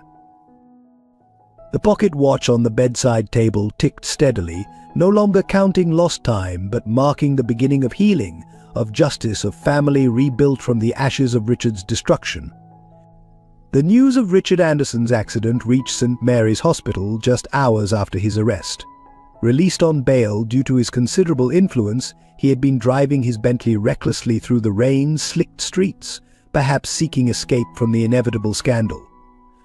The car had skidded on a sharp turn, crashing through the guardrail of the same bridge where Emily had often met William in secret years ago. Frank, still on duty at the hospital entrance, was the first to inform William. "They've taken him to emergency," he reported, his face grim. "It's bad, Mr. Anderson. The doctors. They don't think he'll make it through the night." The irony of Richard Anderson ending up in the same hospital where he had orchestrated Emily's death was lost on no one. Sarah, still weak but recovering, insisted on seeing her grandfather. "I need to understand," she told her father, her voice stronger than it had been in days. Before it's too late, William wanted to protect her from any more pain, but he recognized Emily's determination in their daughter's eyes. Richard lay broken in the ICU, machines beeping a countdown of his final hours. The powerful man who had destroyed so many lives now looked small and vulnerable, his perfectly tailored suit replaced by a hospital gown, his commanding presence diminished by tubes and wires. When he opened his eyes to find Sarah and William by his bedside, something shifted in his expression. Perhaps it was the proximity of death, or perhaps the sight of his son and granddaughter together finally broke through decades of pride and prejudice. His first words came as a whisper, "You look so much like her." Sarah moved closer, William's supportive hand on her shoulder. Richard's eyes fixed on their matching birthmarks, visible now that neither tried to hide them. "I thought I was protecting our legacy," he continued, his voice rough with pain and something that might have been regret. "But I destroyed it instead, didn't I?" "Why?" Sarah asked simply. "Why did you hate us so much?" The question hung in the air, heavy with 15 years of suffering. Richard turned his face away, but not before they saw tears in his eyes, perhaps the first he'd shed in decades. "I was wrong," he admitted, each word seeming to cost him tremendous effort. "About everything. Emily. She would have enhanced our family, not diminished it. And you," he looked at Sarah, really looked at her, perhaps seeing her for the first time. "You're every inch an Anderson. The best of William, the best of Emily.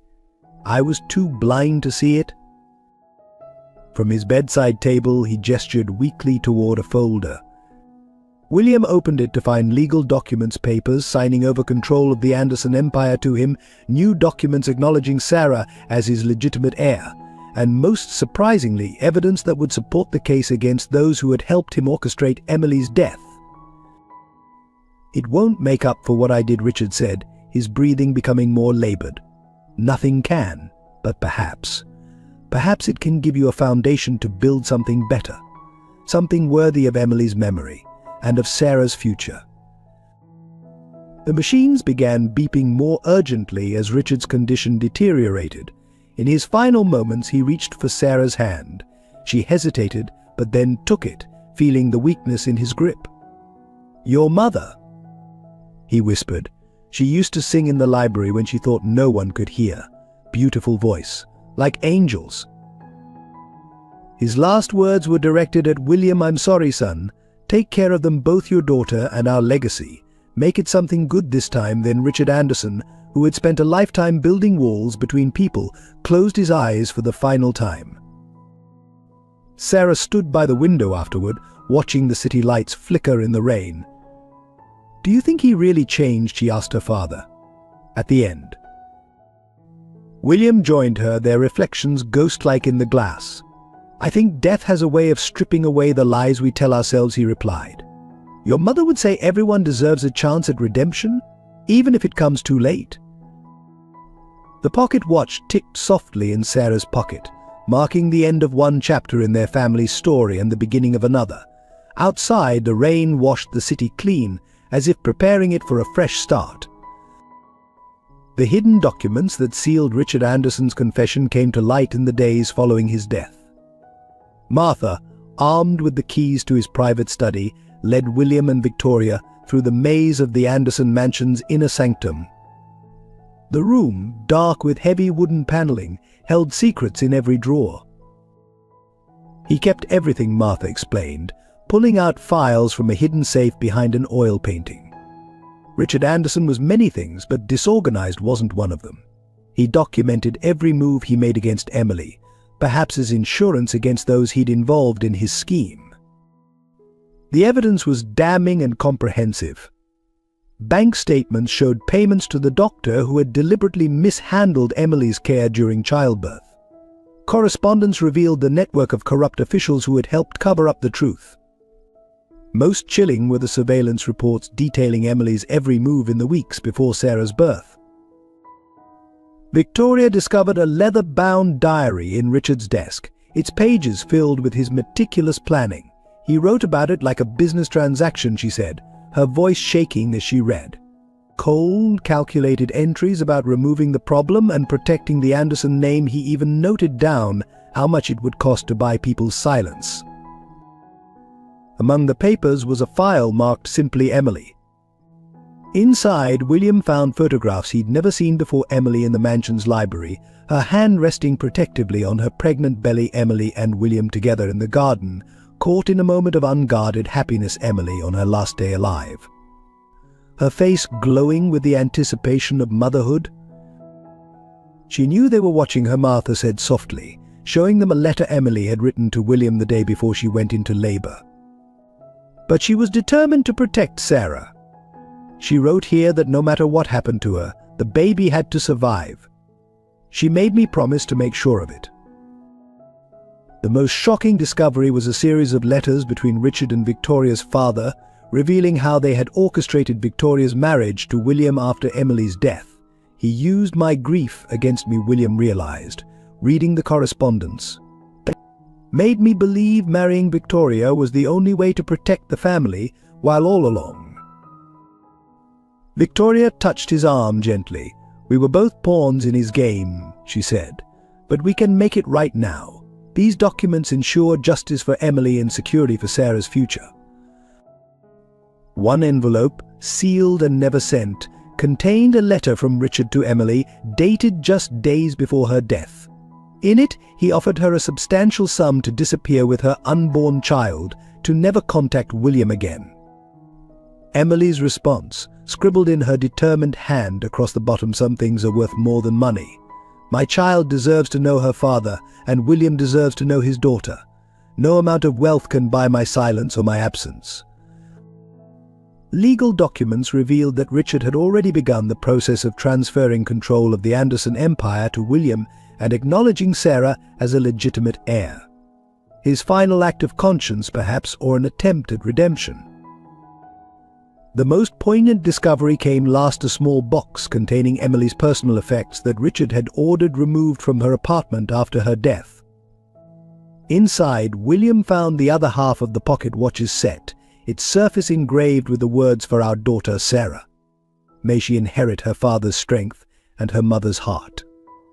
Sarah, who had been quietly absorbing all these revelations, picked up a photograph of her mother.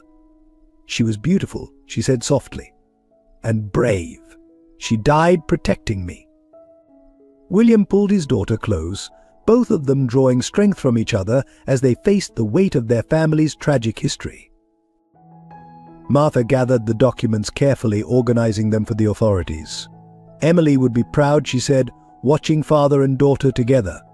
This is what she fought for you two to find each other, for the truth to come out." As they left Richard's study, William took one last look around the room that had housed so many secrets. The truth had finally emerged, not in fragments and whispers, but in undeniable black and white. Emily Carter would finally have justice, and her daughter would have the legacy she deserved, not just of wealth and position, but of love and courage. The transformation of the Anderson family began not with grand gestures, but with small, meaningful changes. The first was moving Grace from Memorial General to a private suite at St. Mary's, right next to Sarah's room. The two hospital beds were pushed close together, allowing grandmother and granddaughter to hold hands during their recovery, bridging the gap between their two worlds. Victoria took charge of renovating the Anderson mansion, starting with Emily's old library. The dark, heavy curtains were replaced with light, flowing ones that let in sunlight. Emily's favorite reading chair, preserved by Martha all these years, was restored to its place by the window.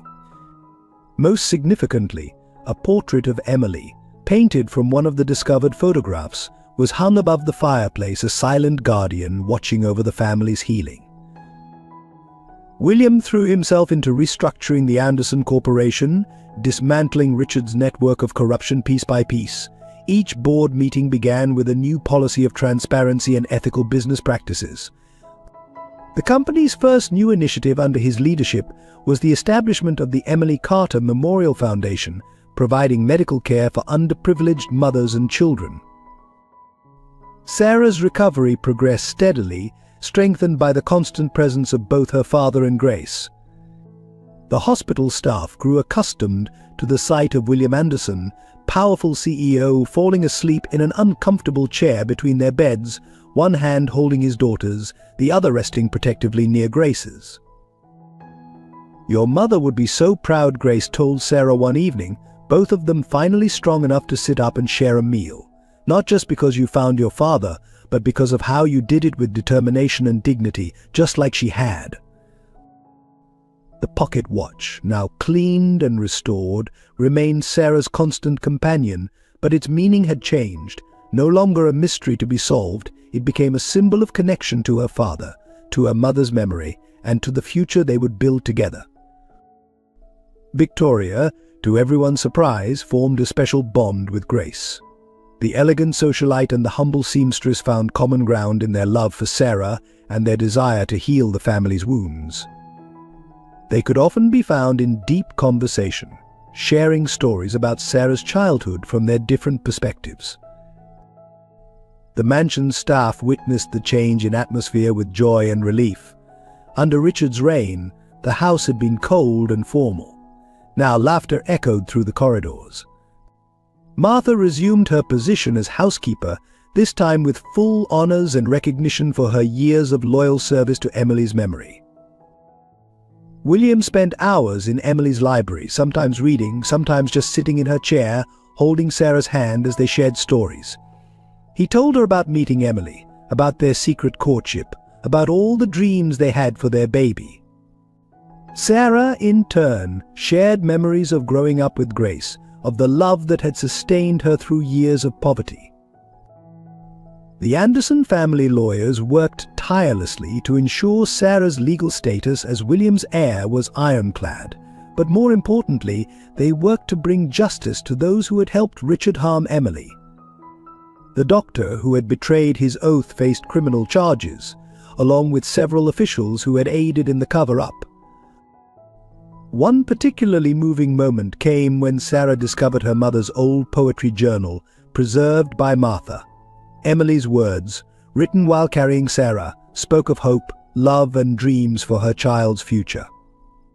William found Sarah in the library one evening, reading these poems aloud, her voice carrying the same musical quality her mother's had. The mansion's gardens, once rigidly maintained, were replanted with Emily's favorite flowers, wild roses and forget-me-nots growing freely among the formal arrangements. Sarah and Grace spent their afternoons there during their recovery, Grace teaching Sarah the names of plants while William watched them with a smile that held both joy and regret for the years lost. As autumn turned to winter, the Anderson mansion prepared for its first Christmas as a truly united family. The traditional formal decorations were supplemented with handmade ornaments from Sarah and Grace's collection.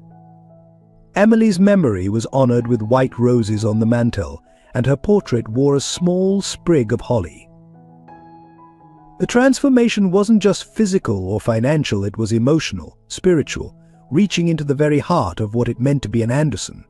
The legacy Richard had tried so hard to protect was indeed changing, but into something far more valuable than mere wealth or social position. The day Grace was finally strong enough to leave the hospital marked a new beginning for everyone. The Anderson mansion's east wing had been completely renovated to create an apartment for her, combining luxury with the homey touches she loved. Her beloved sewing machine sat in pride of place by a bay window overlooking the gardens, while her worn recipe books found a home in a custom-built kitchen where she could still make her famous cinnamon rolls. "It's too much," Grace protested when she first saw the space, but William would hear none of it. "You raised my daughter when I couldn't," he said simply. "You gave her love when we failed her. This isn't charity, Grace, it's family." The transition wasn't without its challenges. Grace, used to managing every penny, struggled initially with the abundance around her. She would still clip coupons from newspapers, carefully saving them until Sarah or Victoria gently reminded her that such measures were no longer necessary. Old habits, born from years of careful poverty, died hard.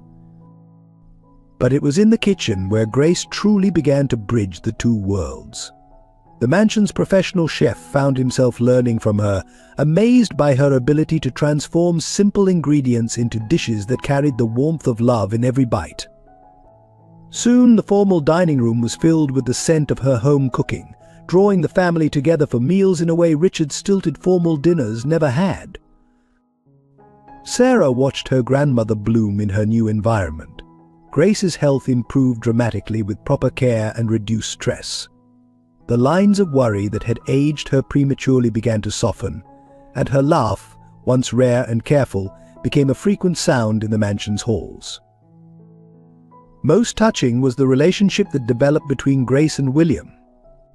They would spend evenings in the library, sharing stories about Sarah's childhood from their different perspectives, Grace speaking of small triumphs and daily joys, William absorbing every detail of the years he'd missed. Sometimes they would just sit in comfortable silence, both understanding the unique pain of loving and losing Emily. Victoria, too, found unexpected comfort in Grace's presence. The older woman's practical wisdom and unconditional acceptance helped ease Victoria's guilt over her years of complicity in Richard's schemes.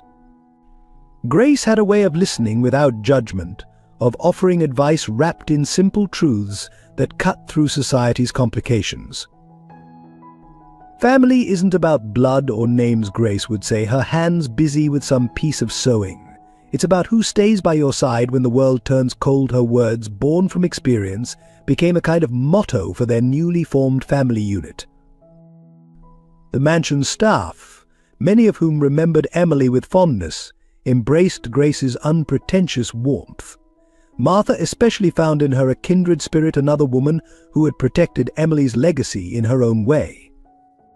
The two could often be found sharing tea and memories in Grace's apartment, their conversation punctuated by the gentle whir of the sewing machine.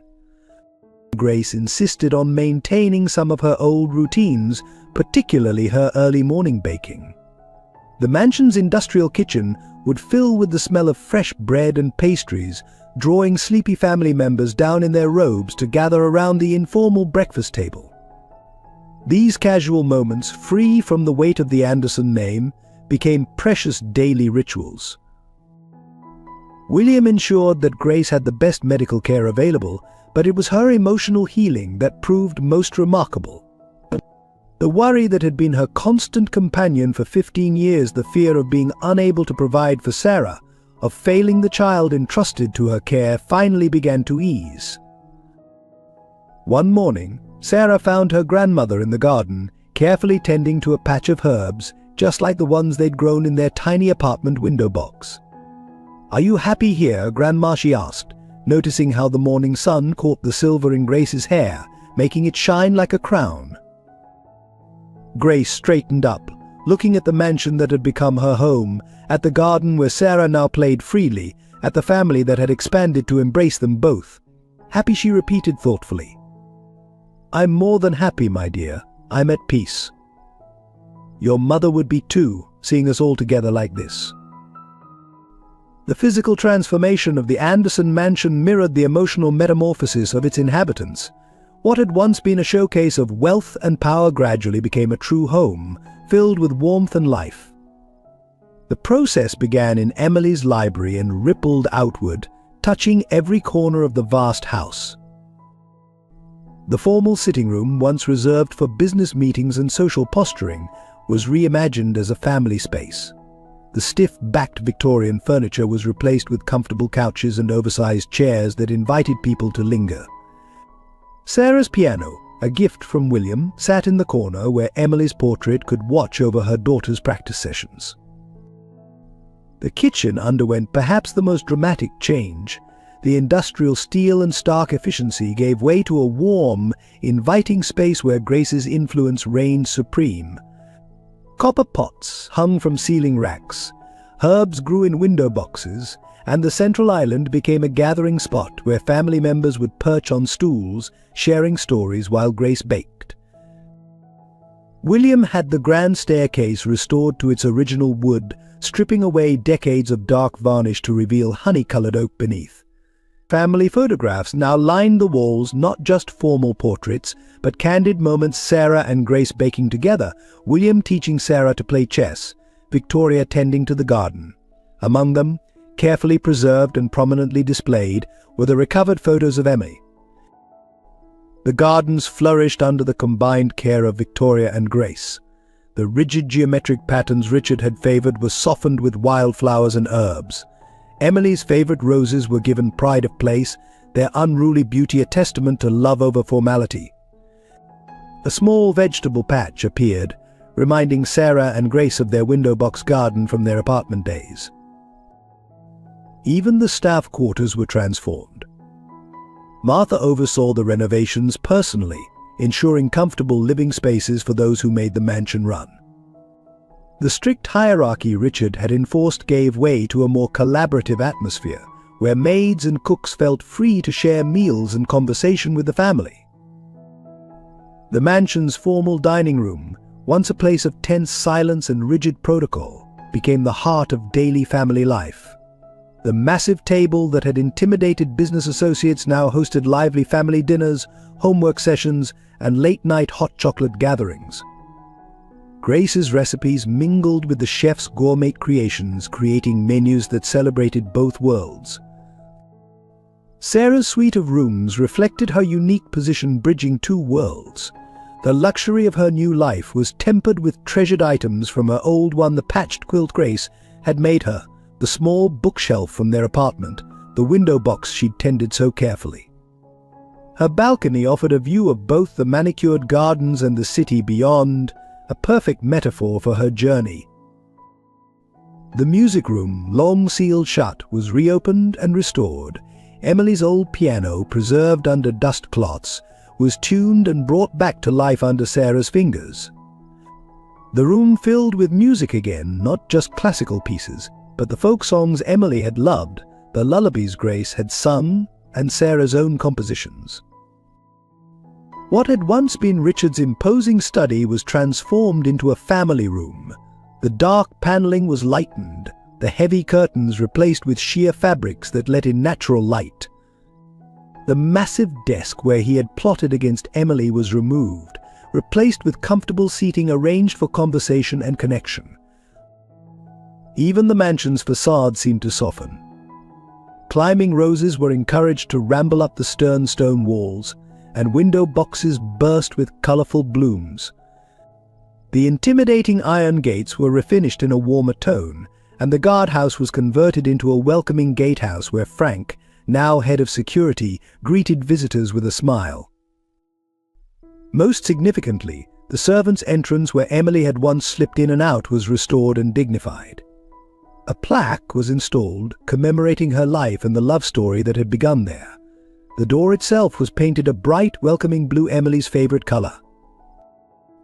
The cellar where Richard had kept his precious wine collection was converted into a cozy movie theater where the family gathered for regular film nights, complete with Grace's homemade popcorn and warm blankets for cuddling. The space that had once stored bottles worth fortunes now stored something far more valuable: family memories. 1 year after Sarah's dramatic collapse at St. Mary's Hospital, the Anderson mansion hosted a very special celebration. It was Emily's birthday, and for the first time the family had chosen to commemorate rather than hide it. The gardens were in full bloom, Emily's favorite roses creating a natural cathedral of color and fragrance. Sarah, now 16 and fully recovered, stood at the piano in the library, playing the pieces her mother had loved. Her fingers danced across the keys with confidence, the pocket watch still hanging faithfully around her neck. But now it was joined by another chain, the matching piece William had finally retrieved from his European exile, completing the set Emily had meant for them to share. Grace, radiant in a dress she and Victoria had designed together, moved through the gathering with easy grace. Her health had been fully restored by the treatments at St. Mary's, and the past year of peace had erased years from her face. She still insisted on baking for family gatherings, her cinnamon rolls now famous among Boston's elite for their humble perfection. William watched his daughter perform, his eyes bright with pride and lingering amazement at having her in his life. The past year had transformed him from a haunted exile into a present, engaged father. He had learned to balance running the Anderson empire with family time, never missing Sarah's piano recitals or their nightly chess games. Victoria had found her own place in their unconventional family. No longer Richard's unwilling accomplice, she had become a true partner to William in business and a loving stepmother to Sarah. Her signature appeared alongside his on the papers establishing the Emily Carter Arts Foundation, which provided musical education to underprivileged children. Martha, now officially retired but still very much part of the family, sat in her favorite corner of the library, surrounded by photographs she had carefully preserved through the years. Each image told part of their story: Emily's radiant smile, Sarah's journey from a desperate girl to a confident young woman, the family's healing and growth. The celebration was intimate but joyful. Frank, promoted to head of security, stood guard with a proud smile. The hospital staff who had helped save both Sarah and Grace were honored guests. But even some of Richard's old business associates, those who had chosen to support William's reforms, were present to witness the Anderson family's rebirth. During a quiet moment, Sarah stepped into the garden where her parents had first fallen in love. The setting sun painted the roses gold, and a gentle breeze carried the scent of Emily's favorite flowers. She touched the pocket watch, feeling its steady tick against her palm. Sometimes, William said, joining her by the rose arbor, when you smile a certain way or laugh at something, Grace says, "I see your mother so clearly." He wrapped an arm around her shoulders. "She would be so proud of you, Sarah. Not just for finding me, but for showing us all how to be a real family." Inside, Grace and Victoria were arranging Emily's favorite desserts on the library table, their easy conversation a far cry from the tension of a year ago. Through the window, Sarah could see Martha showing old photographs to the guests, sharing stories of Emily's kindness and courage. The pocket watch chimed softly, marking the hour. Sarah opened it, revealing the inscription that had once been a mystery, but now was a cherished truth to my beloved son. May time bring you back to us. Below it, William had added a new line to my beloved daughter, who brought time full circle. As twilight settled over the Anderson mansion, the family gathered in the library. The portrait of Emily seemed to smile down at them as Sarah played one final piece, a composition of her own that wove together themes of loss and discovery, pain and healing, separation and reunion. Grace wiped away happy tears as William pulled her into a warm embrace, thanking her once again for saving and raising his daughter. Victoria arranged fresh roses beneath Emily's portrait, while Martha shared knowing smiles with Frank by the door. The Anderson mansion, once a fortress of secrets and pain, had become a sanctuary of love and healing. Emily's spirit lived on not just in photographs and memories, but in the love that had transformed a broken family into something whole and beautiful. As the last notes of Sarah's music faded into the gathering darkness, the steady ticking of the pocket watch kept time with the beating hearts of a family made stronger by trials, united by love, and finally completely whole. Dear viewers, if this story has touched your heart and moved you, we invite you to share your thoughts and feelings in the comments below. Your reflections and experiences make our storytelling community richer and more meaningful. Please consider subscribing to our channel to support our team's dedication to bringing you powerful, emotional stories that remind us of the enduring strength of love and family. Your subscription helps us continue creating content that touches hearts and changes lives. If you found value in this story, we'd be grateful if you could share it with friends and family who might also be moved by its message. Every like, share, and comment encourages us to keep telling stories that matter. Thank you for being part of our storytelling journey.